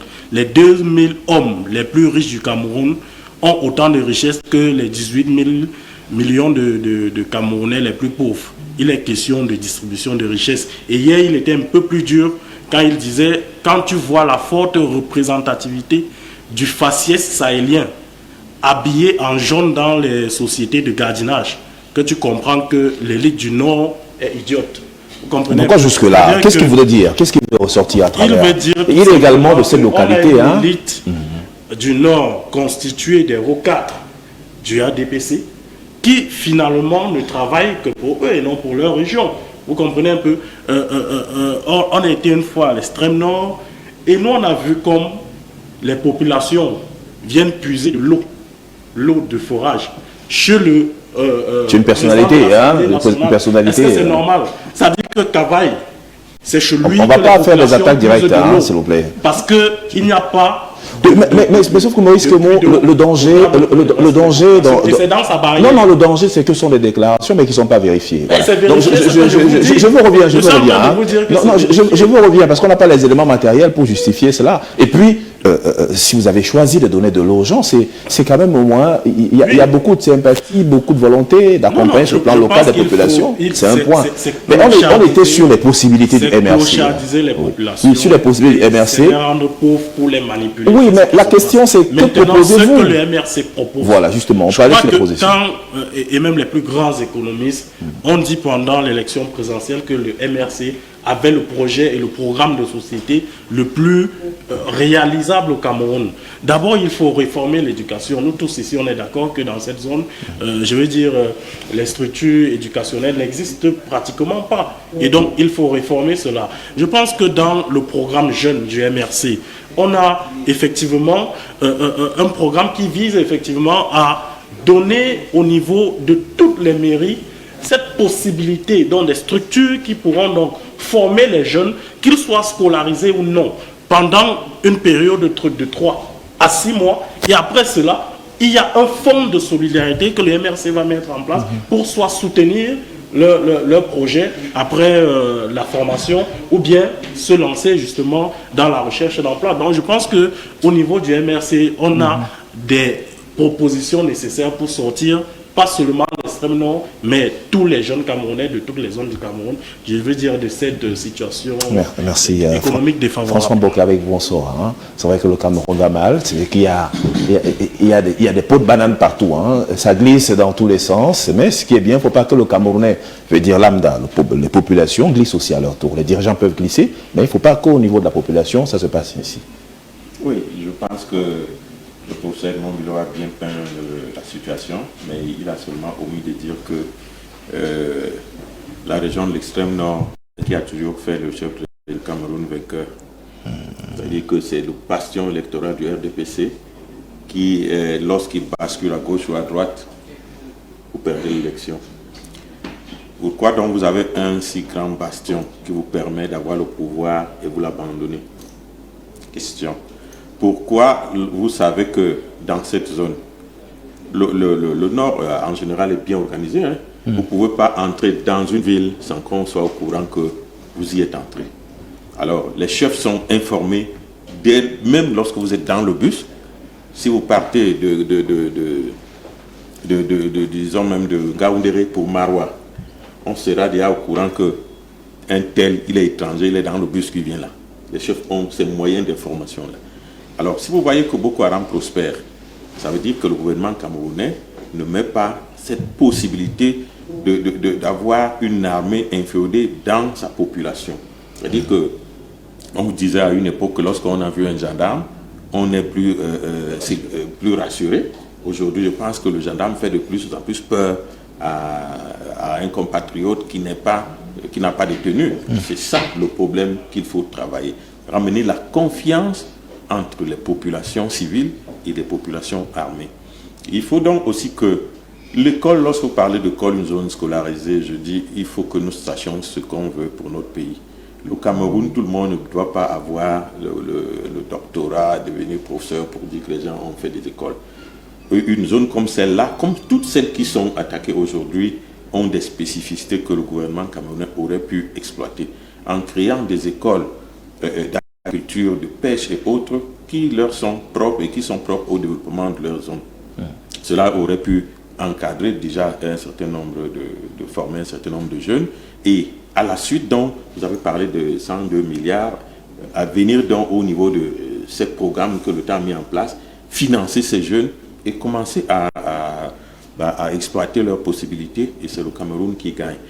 J'ai vu récemment un Camerounais, parce que c'est un problème global, et je le dis pour vous montrer à quel niveau le chèque est total. J'ai vu qu'on a présenté un Camerounais qui fabrique des bus à Douala. Je pense que lorsque nous sortons d'ici, nous allons dans les agences, nous n'avons pas de bus de moins de 10-20 ans. Mais on a quelqu'un qui fabrique les bus neufs à Douala. Dès que cette information a été rendue publique, si on avait un pays qui pense grand, on allait mettre des moyens pour qu'on ne voit plus ces cercueils roulants qui nous transportent tous les jours.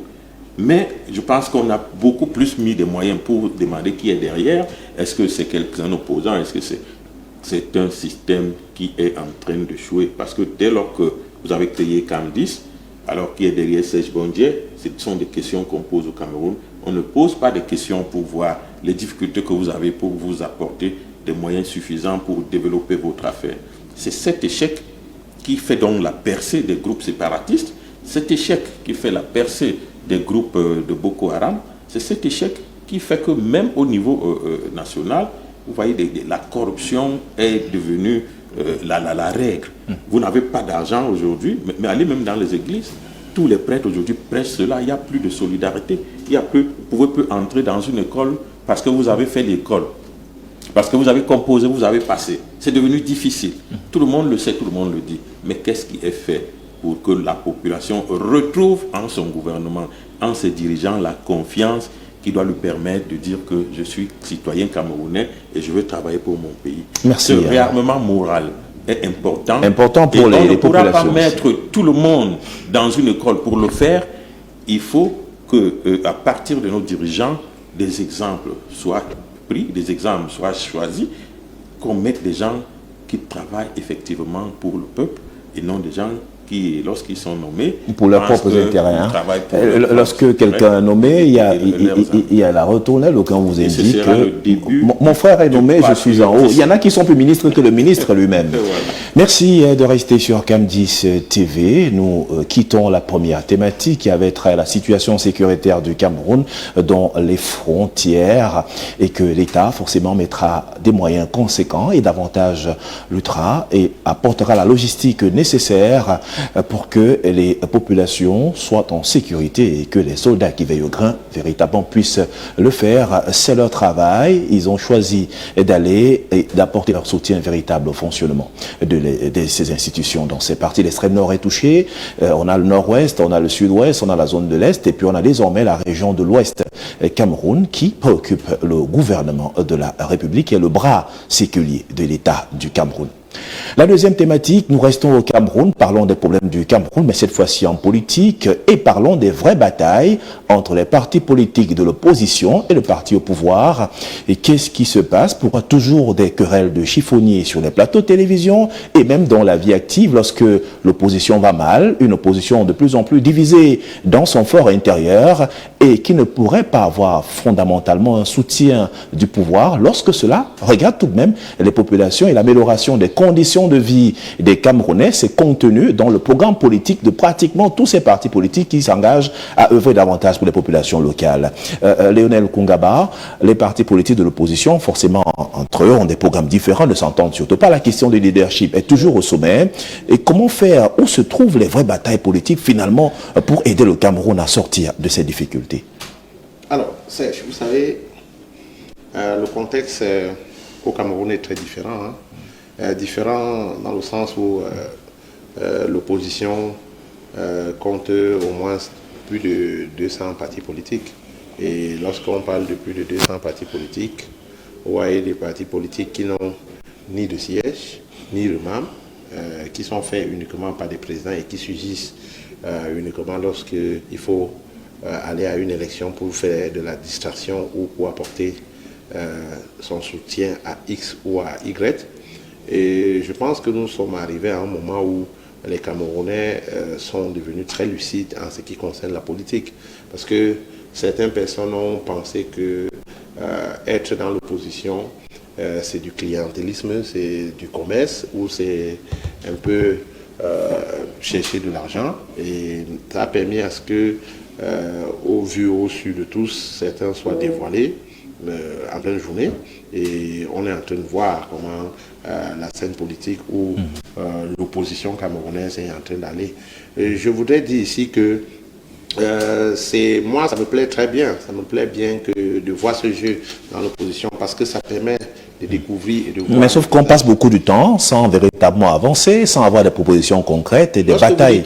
Lorsque vous dites qu'on passe beaucoup de temps, vous avez vu des partis politiques de l'opposition sérieuses qui se sont réunis. Le SDF, ça fait depuis 90. On n'a jamais une seule fois renversé le pouvoir.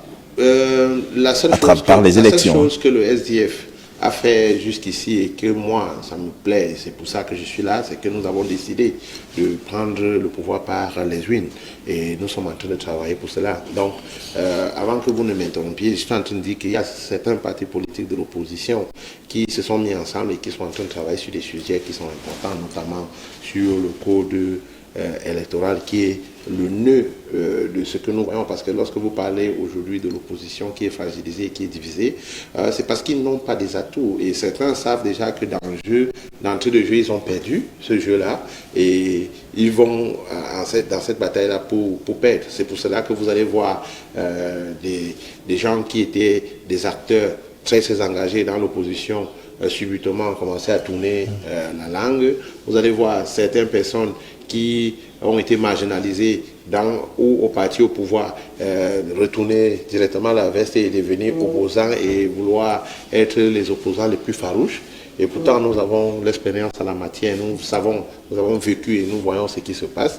On ne laissera pas ce type de distraction passer sur la scène politique, on est obligé de les dénoncer. Il ne faudrait pas que parce que quelqu'un se prend ou se dit être parti de l'opposition et apporte des trucs, que nous, on ne parvient pas à dénoncer. Donc on doit dénoncer, on doit le dire et on doit tout faire pour qu'il y ait normalement une opposition qui travaille pour le développement et pour la paix au Cameroun. Parce que lorsque vous voyez, le SDF depuis des années 90 a toujours subi les frasques du gouvernement à travers ses administrateurs civils. donc les préfets, les sous-préfets et les gouverneurs dans les différentes villes. Aujourd'hui, nous sommes surpris de voir que lorsqu'une marche ou une manifestation de certains partis politiques sont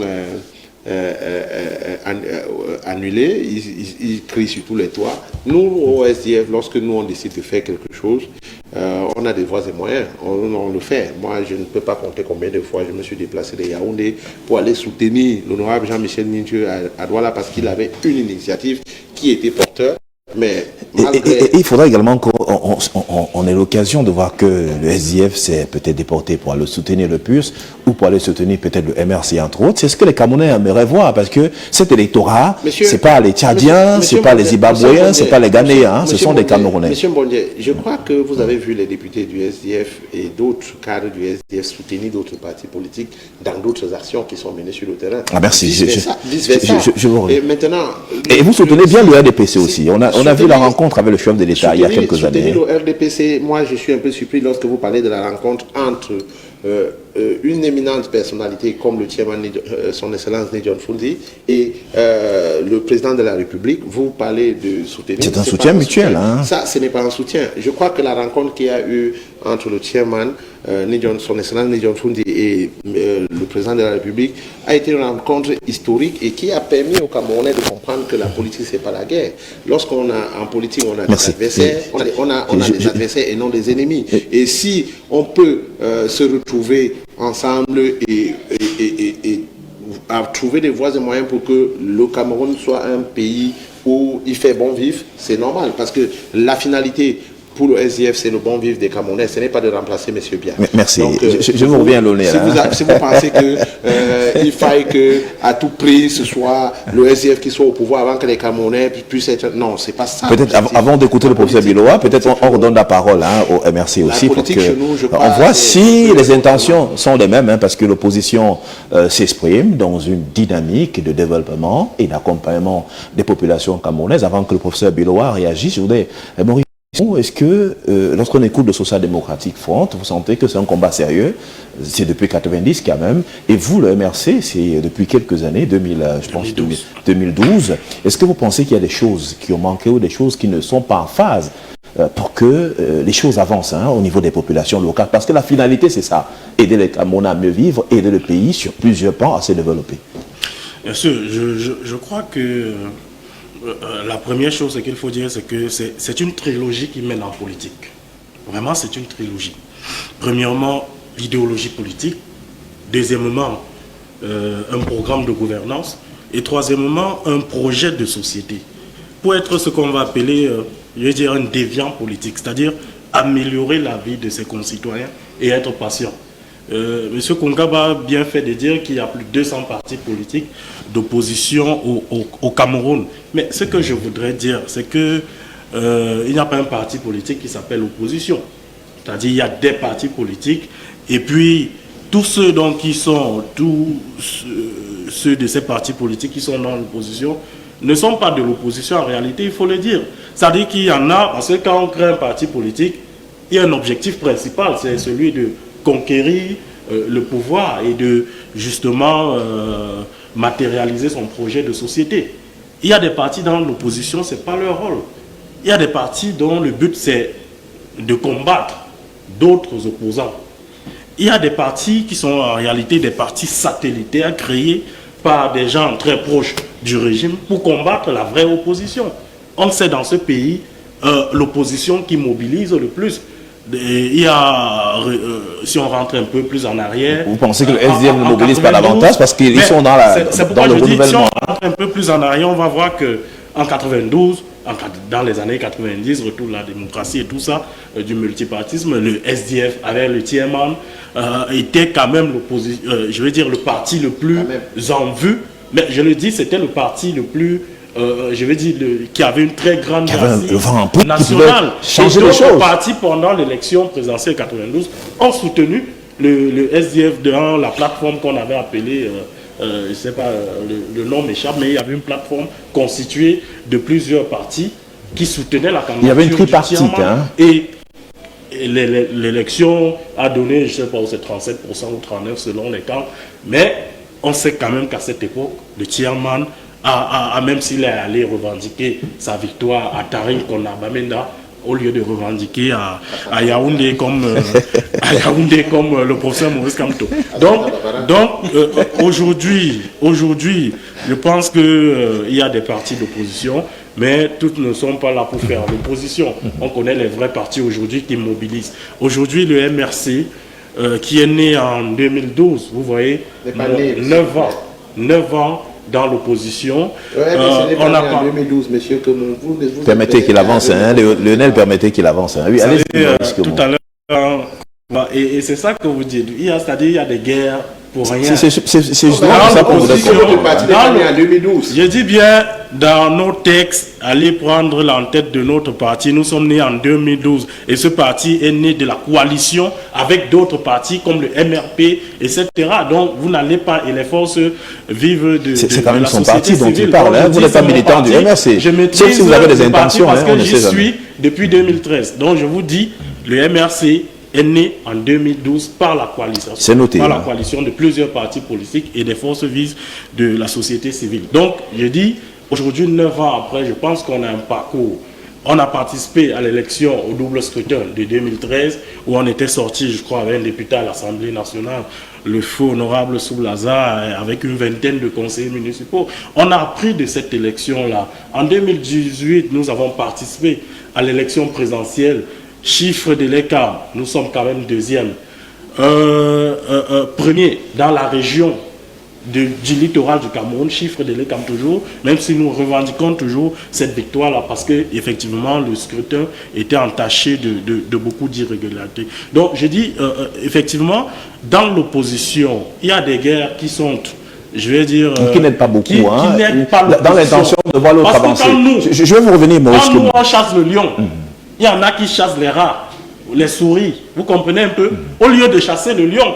Parce qu'il y a le lion. Il y a un chasseur de lion qui est tombé avant, qui est venu au lion. Hein. Il y a même des chasseurs dont le lion a arrêté et ils sont revenus à la maison. Donc je dis, vous n'allez pas donc dire que mettre toute l'opposition dans le même... Je pense que chacun connaît sa place. Dans une cour de récréation, on peut être là à jouer, mais quand on siffle la fin de la récréation, chacun va dans sa classe. Ça devient très difficile. En tout cas, ces échanges sont menés de manière minutieuse. C'est pour qu'on comprenne davantage que c'est une opposition qui évolue en dang des scies, hein, donc qui véritablement a du mal à aller dans un même sens et peut-être à faire face au pouvoir. Je vais revenir à vous dans un petit moment, François Mbouké, mais la question sera de savoir, ou alors de comprendre les plateformes d'opposition qui s'est créées ces derniers temps. Nous avons une plateforme actuellement avec le professeur Maurice Kamto, avec le Social Democratic Front, avec d'autres formations politiques, et le PCN par exemple. Et il y a une autre plateforme de l'opposition qui est encore née à côté, qui s'appelle Les Libérateurs avec le professeur Billet. Donc on reviendra davantage pour comprendre pourquoi ces derniers temps cela naisse. Et j'ai fait l'expérience d'échanger avec les principaux responsables de cette plateforme.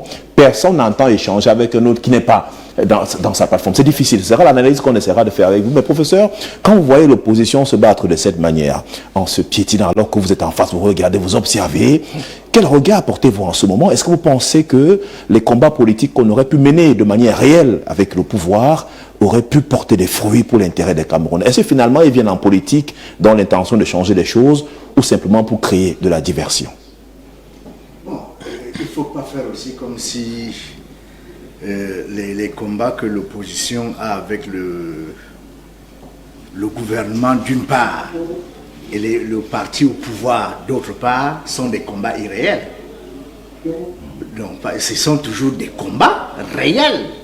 Ce sont des combats réels. Il faut faire la distinction entre les partis la bataille entre les partis d'opposition et le parti au pouvoir et la bataille entre les partis d'opposition et le gouvernement. C'est deux choses tout à fait différentes. Bon. Entre les partis, je ne pense pas qu'il y ait un problème fondamental. Chaque parti évolue dans son cercle. Il y a des partis qui essayent d'entrer dans une dynamique. Ce n'est pas toujours facile et cela est compréhensible parce que les partis ont des idéologies différentes, les partis ont des programmes politiques différents, les partis ont des objectifs différents.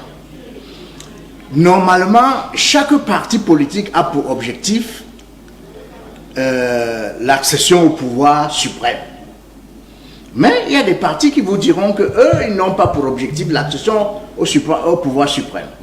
Eux, ils ont pour objectif fondamental de participer au développement du pays. Vous voyez.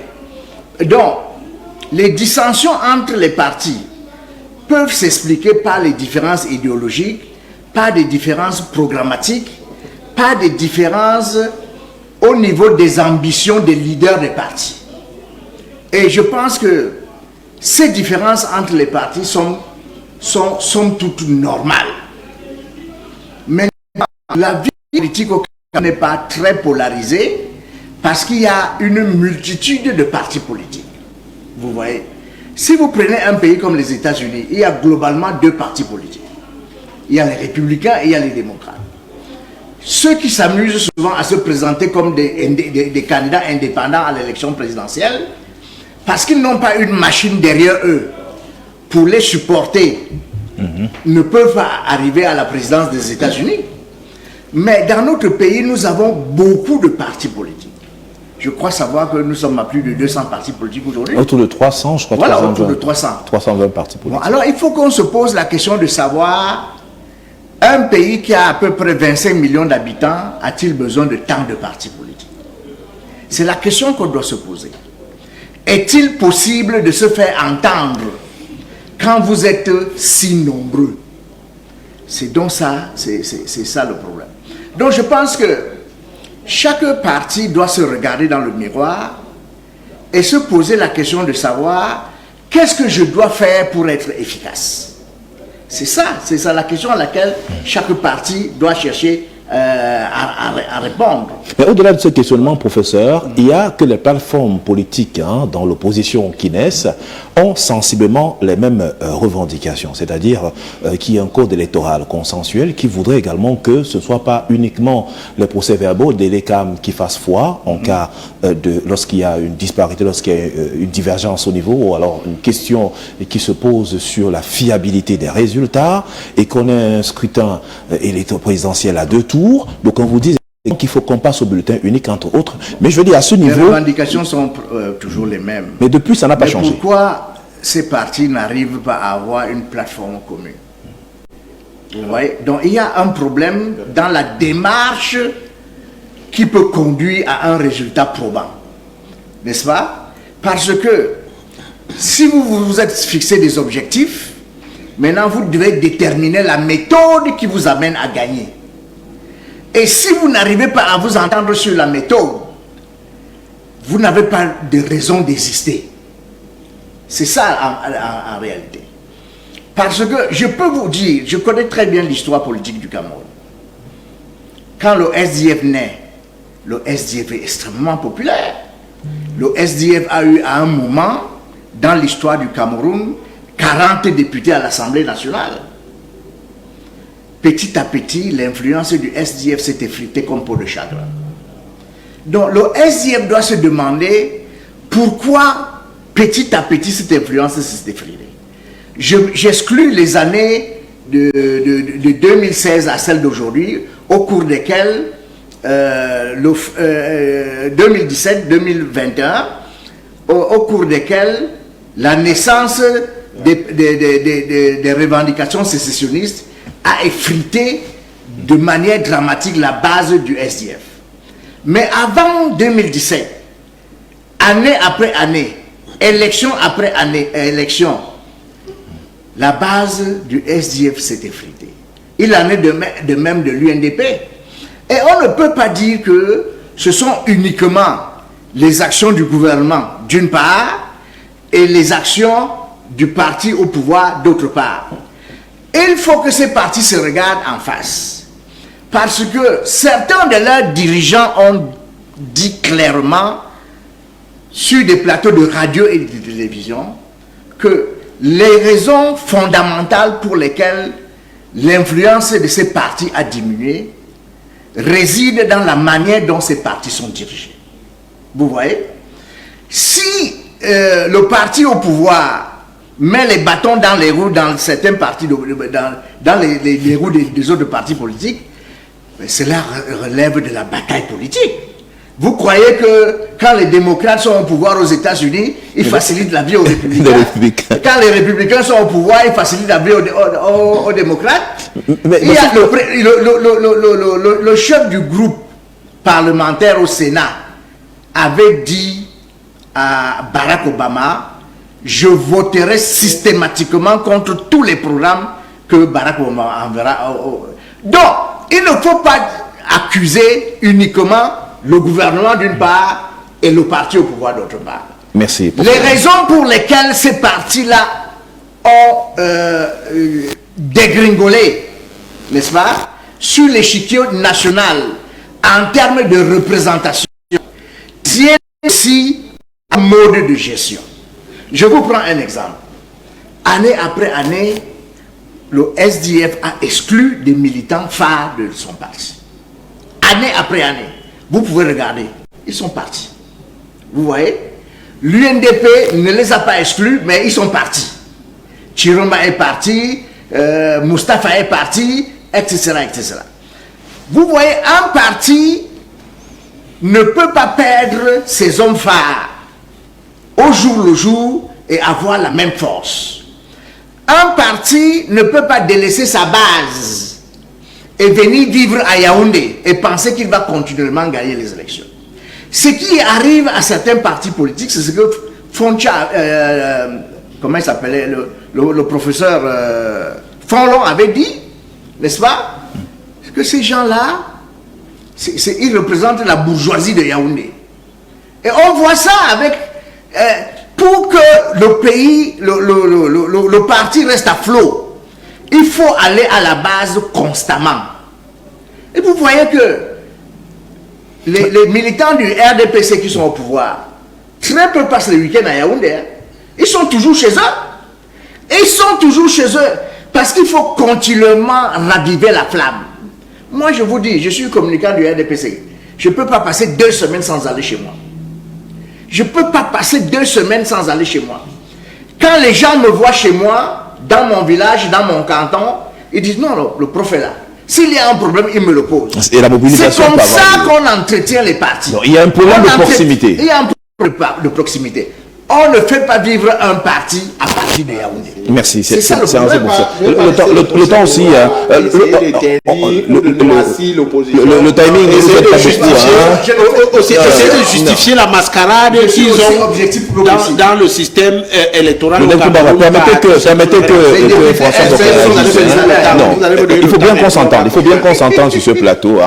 C'est un schéma, il est synoptique tout de même, mais il nous permet davantage de comprendre, parce que ce qu'il a dit, je ne pense pas que peut-être François Mboké va rejeter totalement en bloc, mais il n'y a que c'est l'entente au niveau de l'opposition qui fait problème. Si vous promettez de prendre la parole en moins de 2 minutes, oui, pour relativement au timing qui nous reste, et pour que François Mboké puisse aussi réagir. Alors, je ne pense pas que ce que le professeur Biloa venait de dire est juste. Vous savez, lorsque on est dans l'opposition pendant toutes ces années, ça use, ça use que ce soit financièrement, physiquement ou matériellement. Et puis, lorsque vous parlez des démissions ou des sanctions ou des radiations dans le Social Democratic Front, un parti politique, ce sont ces textes. Et lorsque vous ne parvenez pas à respecter les textes d'un parti politique, vous vous mettez à l'extérieur. Et je puis vous dire, le Social Democratic Front n'a jamais pris le 8-2 contre l'un de ses militants. C'est les militants qui prennent le 8-2 au Social Democratic Front. C'est comme ça que ça se passe. Ça veut dire vos actes vous font prendre le 8-2. Ils s'entraînent à s'auto-exclure. Vous vous entraînez, vous-même vous auto-excluez du parti. Donc c'est ce que je voudrais vous apporter à ce niveau-là. Mais je dis aussi que vous deviez comprendre, monsieur Serge Bondier, le système RDPC a mis sur pied un système de fraude sur tout l'étendue du territoire national, au point où, lorsque vous arrivez à Bamenda, en 2000, nous arrivons à Bamenda en 2000 pour déposer nos dossiers, on kidnappe les candidats du SDF. Vous comprenez? On kidnappe les candidats du SDF, mais vous n'avez jamais entendu parler dans les médias qu'un seul conseiller du RDPC a été kidnappé. Vous comprenez un peu comment ça se passe. Donc, c'est pour vous dire que ce soit, ils ont usé de tous les moyens et toutes les forces qu'ils ont pour pouvoir essayer de faire ce qu'ils ont fait. Mais je puis dire, le SDF reste debout. Merci pour ces précisions et merci d'avoir respecté le timing. Avec vous, forcément, on ne va pas prendre beaucoup de temps parce qu'on a une trentaine de minutes et poussière encore à passer dans ce studio pour cette émission. François Mboké, le parallèle, ou alors les observations faites relativement à cette plateforme de l'opposition qui naît au Cameroun. Entre-temps, le RDPC à côté fait ses beaux jours et n'a pas une véritable réponse en face parce que l'opposition en elle-même est divisée finalement. Oui, les uns et les autres ont un peu peint la politique au Cameroun. Moi, je vais peut-être aller au-delà en disant qu'il n'y a pas de démocratie au Cameroun. Il n'y a même pas de politique. Parce que, s'il vous plaît, écoutez ce que je dis. Allez-y. Lorsque vous regardez ce qui se fait, ça n'a rien d'un jeu politique. Lorsque vous regardez les pays qui sont, d'où nous copions ces modèles, nous avons d'un côté qui disent nous sommes des capitalistes, nous allons créer des richesses, nous sommes des socialistes, nous allons prendre compte des problèmes sociaux, nous sommes des verts, nous allons regarder les problèmes environnementaux. C'est comme cela que les partis politiques sont créés. C'est-à-dire que vous ne vous levez pas un matin parce que le chômage vous a terrassé pendant ces longues années. Vous êtes un bon joueur au quartier, vous avez une petite popularité, vous avez pu économiser 1 million, vous avez un tonton qui est bien parti, qui a besoin de raviver sa flamme. Allez, on vous donne 1 million, vous créez un parti politique sans objectif. L'opposition au Cameroun est devenue un emploi. Je suis un membre de l'opposition, je vais faire une motion de soutien à tel parti qui a un peu d'argent pour me soutenir. Effectivement, Lionel l'a dit. Aujourd'hui, aucun parti politique de l'opposition n'a les coudées franches pour vivre. L'organisation, je pense que le chef de l'État qui a dit « je veux laisser au Cameroun un pays prospère et démocratique » devrait refonder tout ce qu'on appelle la politique au Cameroun. Commencez déjà à dire qu'est-ce que la politique doit faire au Cameroun. Ce n'est pas seulement être président et gérer des gens.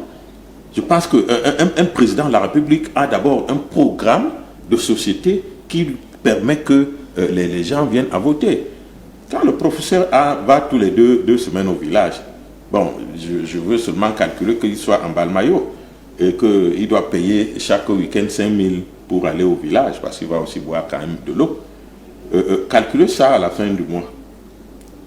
Vous voyez ce qu'il va dépenser. Quand il arrive au village, les élites qui lui rendent visite. Calculez ce qu'il va dépenser. Prenez son salaire, prenez ses revenus. Vous posez sur la table. A-t-il les moyens de faire cela? Oui. Pourquoi? Parce qu'il est peut-être dans le bon parti.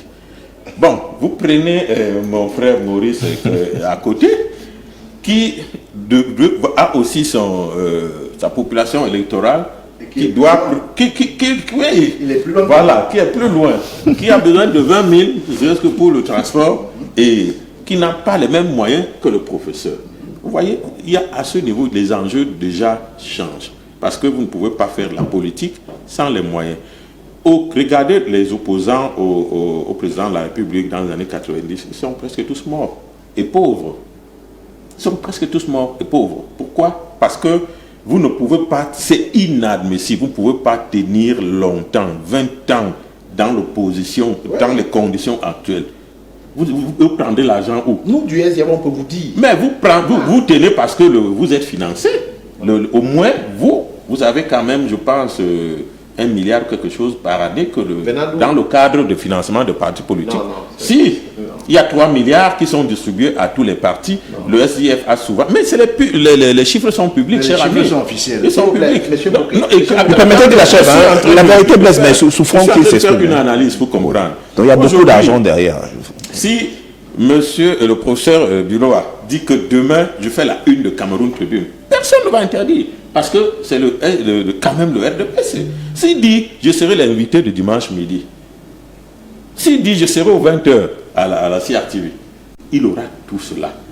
Alors, mon frère qui est du SDF ou celui qui est du MRC, qui disent que demain, je vais faire la une de Cameroun Tribune. L'aura-t-il? Je vous prends ces exemples parce que c'est la presse à capitaux publics. Qu'ils disent, je vais aller à la CRTV. Aura-t-il ça? qu'ils disent, ainsi de suite, ainsi de suite. Donc, les jeux sont faussés à l'avance. Dès que vous êtes recruté à la fonction publique, vous atteignez un niveau, je pense que c'est sous-directeur, non seulement on vous donne la photo du chef de l'État, on vous donne la carte, vous êtes recruté de gré ou de force dans le parti. Ce sont des pratiques qui ne sont pas bonnes. C'est pour ça que j'ai dit, ce n'est pas de la politique, mais c'est biaisé à la Et à qui la faute? Mais la faute est que vous ne pouvez pas être organisateur de tout et vous avez tous les moyens. Si vous sortez là, vous allez certainement trouver que le professeur a une CA qui est garée. Pas aujourd'hui. En tout cas, il y en a par moment, par occasion. Oui. Bon, et regardez les campagnes électorales. Il y a plus de véhicules administratifs que de véhicules personnels. Vous comprenez que le parti au pouvoir, qui a les lois, qui a les hommes, parce que il a quand même les moyens d'avoir, quand vous prenez la population camerounaise de ceux qui occupent des hauts postes, ils sont tous du parti du RDPC. Alors, ils ont des moyens de financer le parti, ils ont les moyens d'entretenir leur population électorale. Les autres partis ne peuvent avoir aucun niveau pour les contrer. Et là où le RDPC a gagné, c'est d'avoir travaillé pour que la pauvreté puisse décourager les autres partis. Parce que vous ne pouvez pas avoir un parti, vous recrutez des jeunes. Même le prof qui est là, qu'il a aujourd'hui à l'université, il recrute les jeunes, il démissionne du RDPC. Dans un an, ses ressources vont tarir et les jeunes là vont le bouffer vivant. Donc c'est de cela qu'il s'agit. On utilise la pauvreté pour maintenir les gens à des postes qu'ils ont pour pouvoir vivre. Et ceux qui ne sont pas dans ce canal sont malheureusement... c'est aussi la stratégie. Donc, mais une stratégie, les populations qui sont à l'opposition restent camerounaises. Des populations qui sont du RDPC restent camerounaises. Donc, aucune politique d'un pays ne devrait permettre que les uns se sentent mal parce qu'ils ne sont pas du parti du pouvoir, ils sont de l'opposition. Pourquoi le Cameroun n'a pas un statut du leader de l'opposition? C'est honteux pour un grand pays comme le nôtre. C'est honteux parce que on doit financer l'opposition pour penser le développement comme le parti au pouvoir le pense. Il y a d'autres questions comme celle-là qui restent en suspens. Malheureusement, le temps... Oui, je vous reviens, professeur, dans un petit moment. Prenons la parole. Les stratagèmes sont tellement bien huilés que merci, François. Quelque chose pour pouvoir... Oui, je vous reviens, rassurez-vous. Il faut également ajouter, ça m'est venu à l'esprit, au-delà de ce que l'opposition n'est pas de statut au Cameroun, il y a même des suppléants, des députés. Voilà. Eux aussi n'ont pas de statut. Est-ce que c'est fait exprès, tout ça? Je reviens. Maurice Kemou, d'abord la parole. S'il vous plaît, 30 secondes, on va aborder la dernière thématique. Maurice Kemou, 30. Je veux dire, c'est donc comme ça, je pense que parce que c'est un système. C'est un système qui a permis à ce que l'opposition soit clochardisée. En tout cas, tous les secteurs. C'est-à-dire que nous avons la presse que nous méritons. Monsieur François Mboké ne va pas me démentir qu'il y a la presse de la présidence où souvent un lundi, il y a 5 titres qui paraissent dans 5 journaux qui portent pratiquement, qui disent exactement la même chose. Donc dans la presse qu'on mérite, on a des écoles qu'on mérite, on a des professeurs qu'on mérite, et donc on a également des partis politiques qu'on mérite. Il y a des fois des partis qui, visiblement, comme je vous ai dit, c'est comme le chasseur, d'autres qui chassent le lion, d'autres qui chassent le rat, d'autres qui chassent le singe, et donc tous les partis... Il y en a qui cherchent à se trouver là où manger. Voilà, d'autres cherchent... Oui, professeur. Comme M. Ndjamé. Ce serait bien qu'il y ait un statut de l'opposition. Dans les pays comme la Grande-Bretagne, les textes sont clairs. Quand vous êtes dans l'opposition, il y a un statut de l'opposition.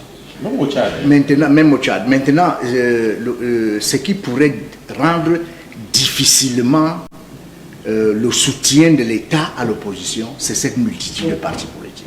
Mais c'est toujours l'État qui autorise. Non, il y a déjà même un soutien à l'opposition. Par exemple, ce soutien... c'est sur la base des résultats que vous obtenez aux élections. C'est comme ça que le SDF a bon an, mal an, près d'1 milliard de francs CFA. Le RDPC doit avoir plus de 2 milliards. Donc, ils sont ensemble. Non, vous pouvez aller au MINAT. Non, c'est public. Je suis parti à plusieurs reprises suivre les fonds. Cher Lionel. Peut-être je vais vous dire combien le SDF a au moins 1 milliard. Et ce n'est pas vous qui touchez à cet argent. Je vais vous dire parce que même le trésorier du SDF s'est plaint un jour. jour en disant qu'ils ne voyaient pas cet argent. On dit ça dans le compte du parti. Bon, il y a des efforts qui sont faits, mais je pense que si le Cameroun veut passer une législation qui prendrait en compte les partis d'opposition, il faut que l'opposition soit plus organisée. Merci. On ne peut pas avoir 300 partis d'opposition et vous pensez que l'État va financer ces 300 partis. Mais c'est l'État qui autorise. Mais si on en avait une dizaine, ce serait plus facile. Non, l'État. Il y a des partis fantoches, il y a des partis qui ne représentent rien et ils sont seulement partis d'opposition. Il faut être responsable. Merci, professeur. Merci, François. Non, on va aborder la dernière thématique. On pourra pas. On a une vingtaine de minutes encore par là. Malheureusement, nous allons devoir avancer. Nous allons devoir avancer, s'il vous plaît, chers panélistes. Oui, ils se sont exprimés. Vous me permettez? Oui, on avancera. Merci. Pour dire qu'on pourrait faire comme à l'université. Lorsque vous êtes professeur, lorsque vous êtes enseignant, on vous dit que vous faites des recherches. Si vous faites 2 ans sans publier une recherche, on vous rétrograde ou on vous enlève les frais de recherche. Oui, on coupe la recherche. C'est ce que, par exemple, on coupe la recherche. Oui, mais justement, si vous n'avez pas de résultats, merci, nous abordons la dernière thématique de cette émission ce jour, ce dimanche. Cette dernière thématique va nous entraîner du côté de l'étranger. Mais le temps de dire aussi que peut-être forcément tout est fait dans le sens de ne pas voir les choses avancer au-delà de ce qui est indiqué dans les partis politiques, au-delà de cette multiplicité. Le Cameroun, c'est pratiquement 320 partis politiques qui existent. C'est un peu comme dans les médias aussi. On fonctionne sans agrément, sans autorisation depuis la loi de 90 dans notre pays. Donc les licences d'exploitation ne sont pas données aux médias. C'est un gros souci. Donc il y a beaucoup à faire et à parfaire parce que vous ne pouvez pas aller dans un média, négocier à l'international avec des partenaires si vous n'avez pas d'agrément. Ce n'est pas possible. Donc les médias aussi sont appelés à mourir de leur propre belle mort, tout comme l'opposition est appelée aussi à mourir de sa très belle mort. En tout cas, le gouvernement va donc réfléchir pour aider à trouver des solutions faciles. C'est notre pays et tous avons besoin de le voir debout et en bonne santé.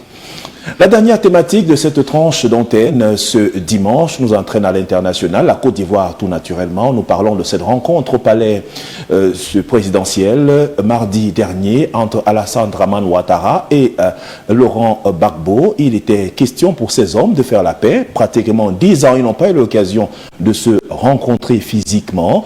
Mais ce qu'on ressort derrière cette rencontre, c'est qu'à côté, Alassane Dramane Ouattara dit la crise post-électorale est derrière nous. Pensons la réconciliation en Côte d'Ivoire. Et de l'autre côté, Laurent Gbagbo est fier de retrouver son pays, mais dans une première mesure, demande la libération des prisonniers politiques et même ceux-là qui se sont engagés dans la crise post-électorale. Comment concevoir la paix dans ces conditions? Au-delà des 3000 morts, je vous redonne la parole, professeur. Prenons la parole pour quelques minutes pour qu'on ait plus de temps et qu'on réagisse davantage. Non, je voudrais féliciter le président Gbagbo pour avoir accepté de rencontrer Ouattara. Ce qui s'est passé en Côte d'Ivoire après la crise post-électorale, c'est la justice des vainqueurs.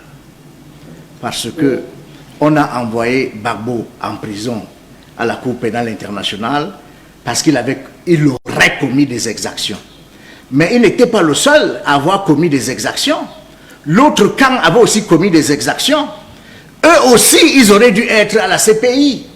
Donc, je voudrais saluer la hauteur intellectuelle et patriotique de Gbagbo. Maintenant, je pense que c'est une très bonne chose que Ouattara ait aussi accepté de le recevoir. Mais pour qu'il y ait la paix en Côte d'Ivoire, il faut que la vérité prévale. Parce que aujourd'hui, Guillaume Soro est en exil en Turquie. C'était un élément important de la victoire de Ouattara. Sans Soro, Ouattara aurait eu beaucoup de mal à arriver au pouvoir. Aujourd'hui, Soro est en exil.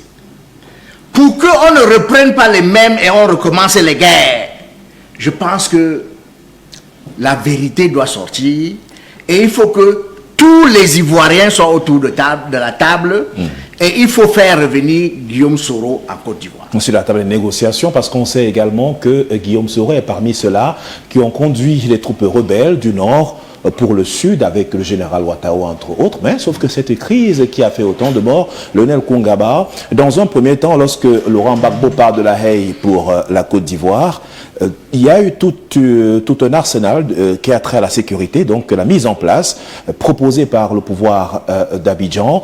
Malheureusement, Gbagbo n'a pas accepté l'offre présidentielle en termes de réception, en termes de boulevard d'accompagnement, en termes de sécurité, mais il a choisi prendre une voie secondaire avec ses militants et aller dans sa formation politique. Qu'est-ce qui s'est passé entre-temps que ce soit lui qui aille trouver Alassane Dramane Ouattara du côté du palais présidentiel? Est-ce qu'il y a eu des accords juste pendant ces quelques jours?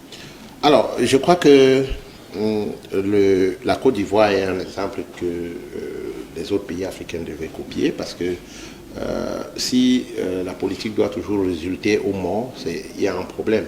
Et aujourd'hui, si les deux sont venus ensemble, je crois que c'est pour le bien du pays. Et lorsqu'on parle du bien du pays, c'est pour que toutes ces crises et ces guerres qu'ils ont en Côte d'Ivoire puissent cesser. Vous savez, Gbagbo, c'était un très grand ami au Social Democratic Front, au chairman John Fundik. Le chairman a rencontré Gbagbo à 2 reprises lorsqu'il était en Belgique. Ils ont discuté et quand le chairman est revenu, le chairman nous a dit il est en train d'essayer d'amener ces partis-là, de comprendre la nécessité de ne plus continuer dans la violence, parce que la violence ne peut pas résoudre le problème de l'Ivoirien lambda. Parce que cette violence, c'est une bataille qu'il y a entre ces élites-là et ça ne fait pas avancer le pays. Alors, je crois que quand il est rentré en Côte d'Ivoire, avec l'atmosphère qui régnait sur la place ivoirienne, il n'a pas voulu décevoir ses militants, parce que déjà il y avait des affrontements entre les pro-Ouattara et les pro-Gbagbo pour sa rentrée. Il y avait des militants qui étaient même interdits d'entrer à l'aéroport au Fouette pour pouvoir l'accueillir, et ça a causé beaucoup de soucis. Ce n'est pas seulement le fait qu'il ait refusé d'aller au salon VIP ou que la sécurité présidentielle puisse le garder. Il y a eu beaucoup de choses. Son épouse, il n'a pas accepté être salué par son épouse, ou il n'a pas reçu son épouse à l'aéroport, tout ça.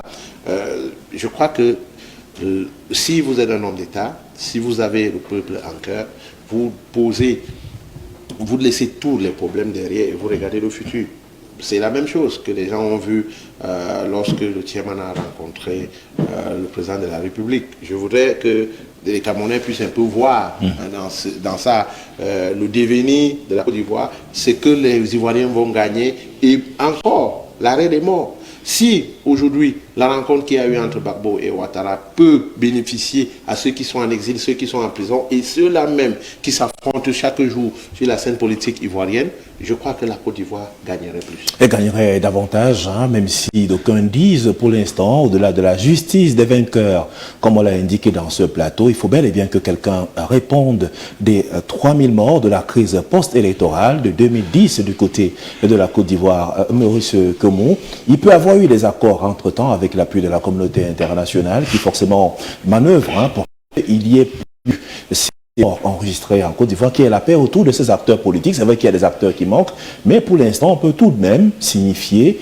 qu'il y a 3 mandats d'arrêt sur le plan international qui sont encore en vigueur. On a le mandat d'arrêt contre Laurent Gbagbo pour la BCEAO, mais il se trouve sur le territoire ivoirien, il n'est pas arrêté et le mandat n'est pas encore levé. On a le mandat d'arrêt contre Guillaume Soro qui ne peut pas rentrer en Côte d'Ivoire, et puis nous avons le mandat d'arrêt contre Simone Gbagbo, mais qui ces derniers temps peut-être a été levé par le président ivoirien Alassane. Simone Gbagbo a été levé. Voilà, justement, comment peut-on analyser la situation? Non, je crois qu'il faut décrisper l'atmosphère, parce que on ne va pas passer sur les 3000 mots également comme ça. Vous savez, l'histoire nous permet de mieux appréhender le présent et de mieux sculpter l'avenir du futur. Je crois que la crise de 2010 a opposé 2 camps.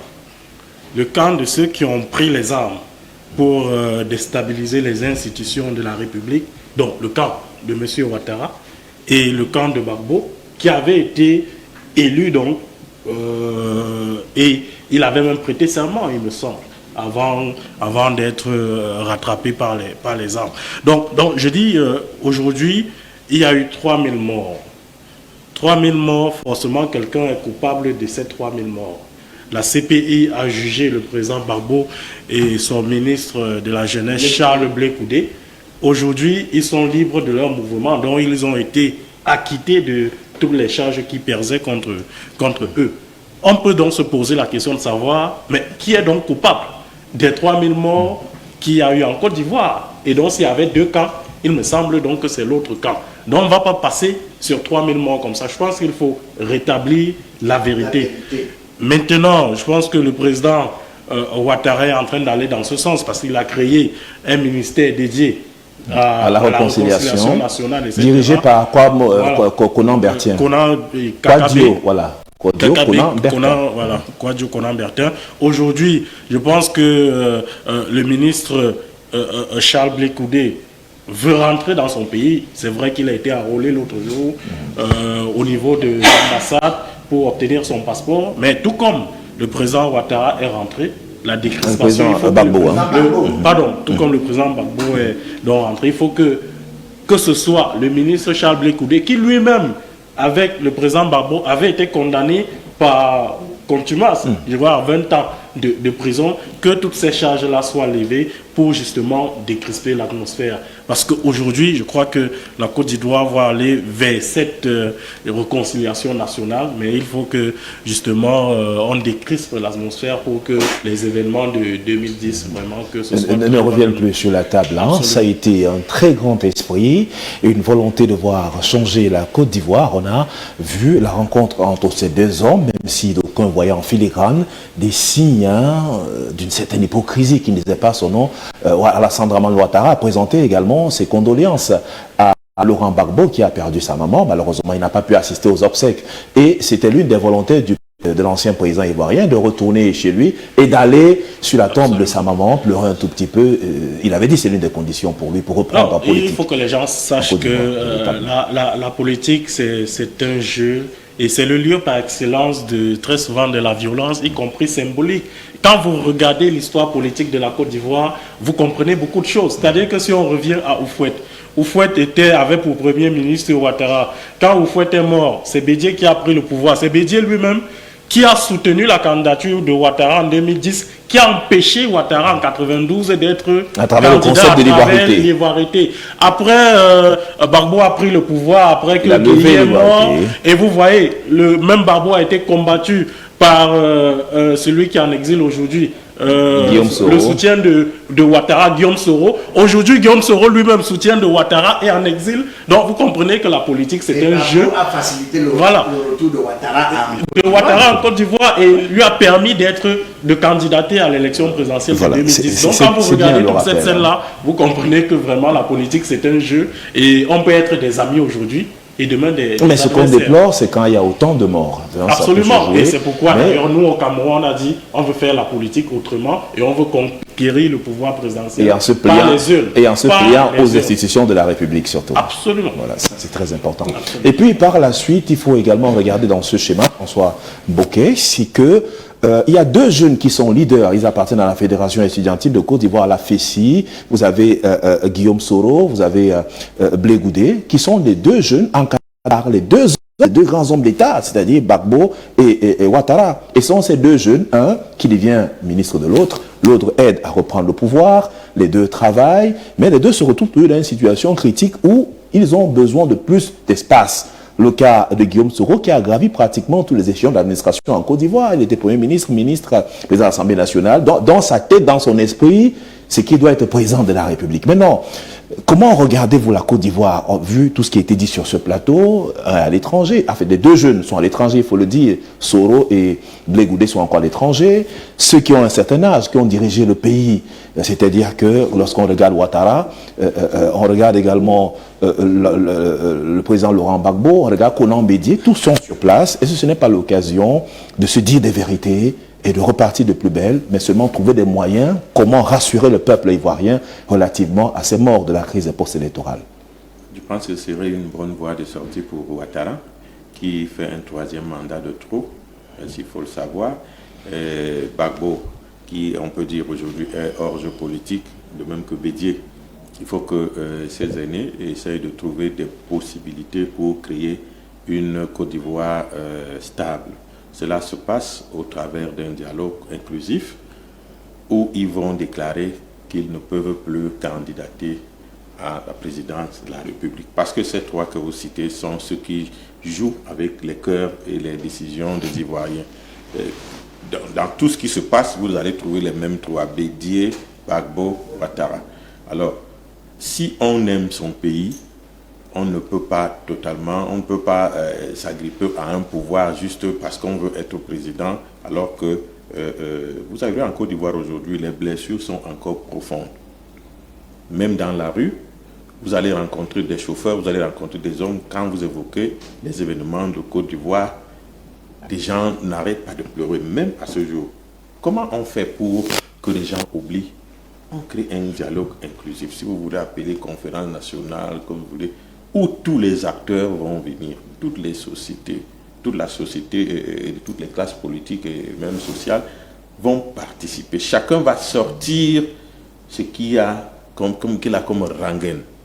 Et chacun va pleurer, on va essuyer les larmes et on va prendre un nouveau départ pour la Côte d'Ivoire. Mais si on garde les mêmes qui jouent sur le vélo, ils pédalent à gauche, ils pédalent à droite et ils avancent, ça veut dire que la Côte d'Ivoire a des mauvais jours qui vont revenir. Parce que, dites-vous que ce n'est pas parce que Guillaume Soro est à l'exil qu'il a oublié son plan politique de gouverner la France, la Côte d'Ivoire. D'après les accords de Marcoussis. Voilà. Il ne l'a pas oublié et il est bien au courant que ses partenaires français et Ouattara se sont joués de lui. Ça, il ne peut pas l'oublier. Et c'est quelqu'un qui a géré la Côte d'Ivoire. Il a été Premier ministre, il a été ministre de la Défense, il a été président de l'Assemblée nationale. Ça veut dire qu'il connaît bien son pays. Il peut organiser des troubles même étant à l'étranger. Il connaît des secteurs sensibles. Il a occupé ce poste-là. Donc, pour qu'on n'arrive pas à cela, il faut que l'on désamorce la bombe en amenant un plan de paix vraiment qui sera sans équivoque, qui sera sans... Et c'est un travail, justement, c'est un travail qui doit être fait dans ce mandat que beaucoup Ouattara de milices. Parce que est-ce que le président Ouattara, quand il décide... ne devrait plus être là, il a donc un mandat de trop. François, quand le président Ouattara décide de prendre les jeunes qui appartiennent à la génération, c'est-à-dire le mouvement de Guillaume Soro, et de mettre en prison, de les capturer, est-ce que ce n'est pas une manière de neutraliser aussi les bras séculiers de Soro sur le terrain? Mais il ne pourra pas. Comme je le disais tantôt, on peut mater des gens en public. Et c'est pour cela que vous voyez des mouvements, par exemple, séparatistes, commencer à naître un peu partout en Afrique. Parce qu'on a pensé à un moment qu'en mangeant avec l'élite des coins, on pouvait amener tout le monde à entrer dans la magouille. Mais il y a certaines localités qui n'acceptent pas, qui tiennent à leur développement. Et s'ils n'ont pas des représentants qu'ils ont choisis, ou alors qui peuvent défendre leurs droits, ils ne se reconnaissent pas. Le mandat actuel du président ivoirien doit lui permettre de rétablir une Côte d'Ivoire qui lui a tout donné. Côte d'Ivoire qui lui a tout donné, de laisser une Côte d'Ivoire saine, paisible et prospère. Il faut également apaiser les esprits. Absolument. Et également bien jouer, je dis encore bien jouer avec la communauté internationale au gré des intérêts sur le plan local, sur le plan économique. Vous savez, la Côte d'Ivoire, c'est un pays qui a essuyé plus de 10 ans de guerre. Mais pendant 10 ans de guerre, on a une prospérité économique avec un taux de croissance assez élevé. Mais sauf que dans le corridor du Nord, qui concernait par exemple la distribution du cacao, on n'avait pas beaucoup de guerres, beaucoup de batailles dans ce côté-là. La question est de savoir comment rester économiquement puissant, être premier producteur mondial de cacao alors qu'on est dans un pays qui est en guerre. Donc il y a encore, au-delà des arrangements des hommes, il faut tenir compte de l'autre côté là. Parce que si l'autre côté n'est pas sécurisé, n'est pas bien arrangé, une autre rébellion peut naître. Et Guillaume Soro est prêt à repartir sur ses bases pour déstabiliser totalement le pays. Oui, professeur. François Mboké a dit l'essentiel. Il faut que Guillaume Soro revienne en Côte d'Ivoire. Pour garantir la paix, il faut que Guillaume Soro revienne en Côte d'Ivoire. Que tous ceux qui sont en prison du fait de la crise post-électorale, qu'ils soient libérés. Comme ça, on fixe des bases pour la prochaine élection présidentielle. Maintenant, tant que Guillaume Soro est à l'extérieur, il me semble difficile que la Côte d'Ivoire puisse aspirer à une paix pérenne. Mais ça va être une bataille parce que Alassane Draman Ouattara, c'est qui est Soro, il sait à qui il a affaire. C'est la place que c'est ça qui va déterminer la place que Ouattara occupera dans l'histoire. Vous voyez ce qui s'est passé au Nigeria après la guerre du Biafra. Yakubu Gowon a dit ok, tout le monde revient, on oublie tout. Les militaires qui étaient dans l'armée du Biafra vous revenez dans la mer, on oublie tout, et le Nigeria oublie. Et je pense que si Goron n'avait pas fait ça, la paix ne serait pas revenue au Nigeria. Si Ouattara veut pérenniser la paix en Côte d'Ivoire, il doit ramener Soro, il doit donc lever tous les mandats d'arrêt contre Soro, contre les partisans de Gbagbo, et lever les condamnations contre les partisans de Gbagbo qui sont en prison. Bref, il faut le pardon. Il faut le pardon. Il faut le pardon. Et maintenant, il faut mettre sur pied des bases politiques qui permettent à chacun d'être candidat selon ses possibilités. Qu'il n'y ait pas l'auto-exclusion, alors qu'il n'y ait pas l'auto-exclusion motivée par le pouvoir. Moi, personnellement, je ne veux exclure personne. Merci. Mais si les règles sont claires, si les élections se font de manière démocratique, les Ivoiriens choisiront qui sera président de la République. Non, je crois qu'on est tout à fait d'accord. Il faut que Soro revienne. C'est un acteur majeur de la vie politique ivoirienne. Et il a été la face visible en réalité de la rébellion. On ne sait pas qui soutenait la rébellion. Mais quand vous regardez... Mais lui-même, il a dit, moi j'ai enseigné à l'époque à Dakar, voilà. Il est venu en visite officielle voir le président du Sénégal et il a déclaré à la télévision sénégalaise, je contrôle le Nord. Absolument. Donc c'est officiel. Et le président qui est là aujourd'hui est du Nord. Donc on savait qu'il finançait la rébellion, etc. Même si ça ne se dit pas dans les médias. Mais je pense qu'aujourd'hui, pour décrisper l'atmosphère, il faut qu'il revienne. De toute façon, après la crise post-électorale de 2010-2011, il y a eu des accords. Parce que le président, le ministre Soro, en tout cas, était Premier ministre et ministre de la Défense. Il y a eu des accords qu'après 2 mandats, M. Ouattara devait partir. Il a créé Génération et Peuple Solidaire qui, aux dernières nouvelles, a été interdit en Côte d'Ivoire. Lui-même est accusé, condamné à 20 ans par Koutimas, etc.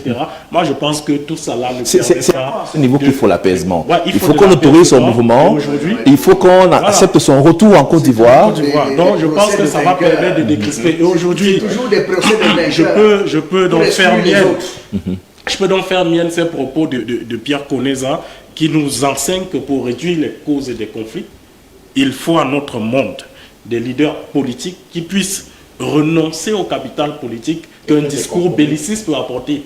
Et il ajoute qu'il faut également des élites militaires conscients de leurs responsabilités. Et j'ai terminé par là, le ministre Charles Billy Koudé, qui pendant son incarcération à la CPI disait pendant l'une de ses audiences que la valeur du pardon réside dans la gravité de la faute à pardonner.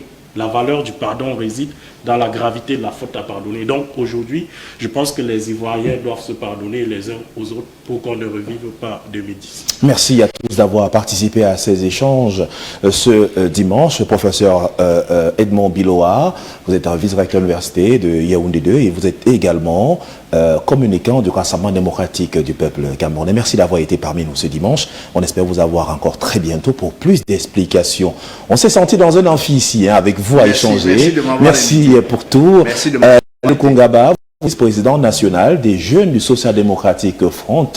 Merci encore d'avoir été là ce dimanche et bonne suite dans le SDF. Merci. François Mboké, diapason forcément en semaine. Il y a un titre qui va faire bouger, on l'espère bien, parce qu'on sait que le monde de l'économie vous accompagne dans la sous-région Afrique centrale. Absolument. On vous souhaite un très bon retour et surtout prompt et bon rétablissement après cette maladie qui vous a beaucoup secoué le palus. Ça peut se traiter. Merci bien. Et puis on va dire merci à Maurice Kemou qui est en charge du pôle média. Donc, du mouvement pour la renaissance du Cameroun. Toutes nos amitiés au professeur Maurice Kamto. Camdis TV, c'est la chaîne des 10 régions du Cameroun. Pas d'exclusion, mais c'est le débat citoyen qui prime avec des idées constructives pour le Cameroun. Madame, monsieur, quant à vous, je vous donne rendez-vous dans la semaine. Médiacratie, c'est 18h30, 19h45 sur cette même antenne du lundi au vendredi. Et dimanche prochain, forcément, par la grâce de l'Éternel, je vous retrouve avec d'autres invités, d'autres thématiques, forcément, de nouvelles initiatives pour accompagner la vie en société dans notre pays, le Cameroun. Excellente, disons plutôt, bonne fin de soirée, voilà, d'après-midi, bonne fin d'après-midi à toutes et à tous, et on se retrouve la semaine prochaine. Au revoir.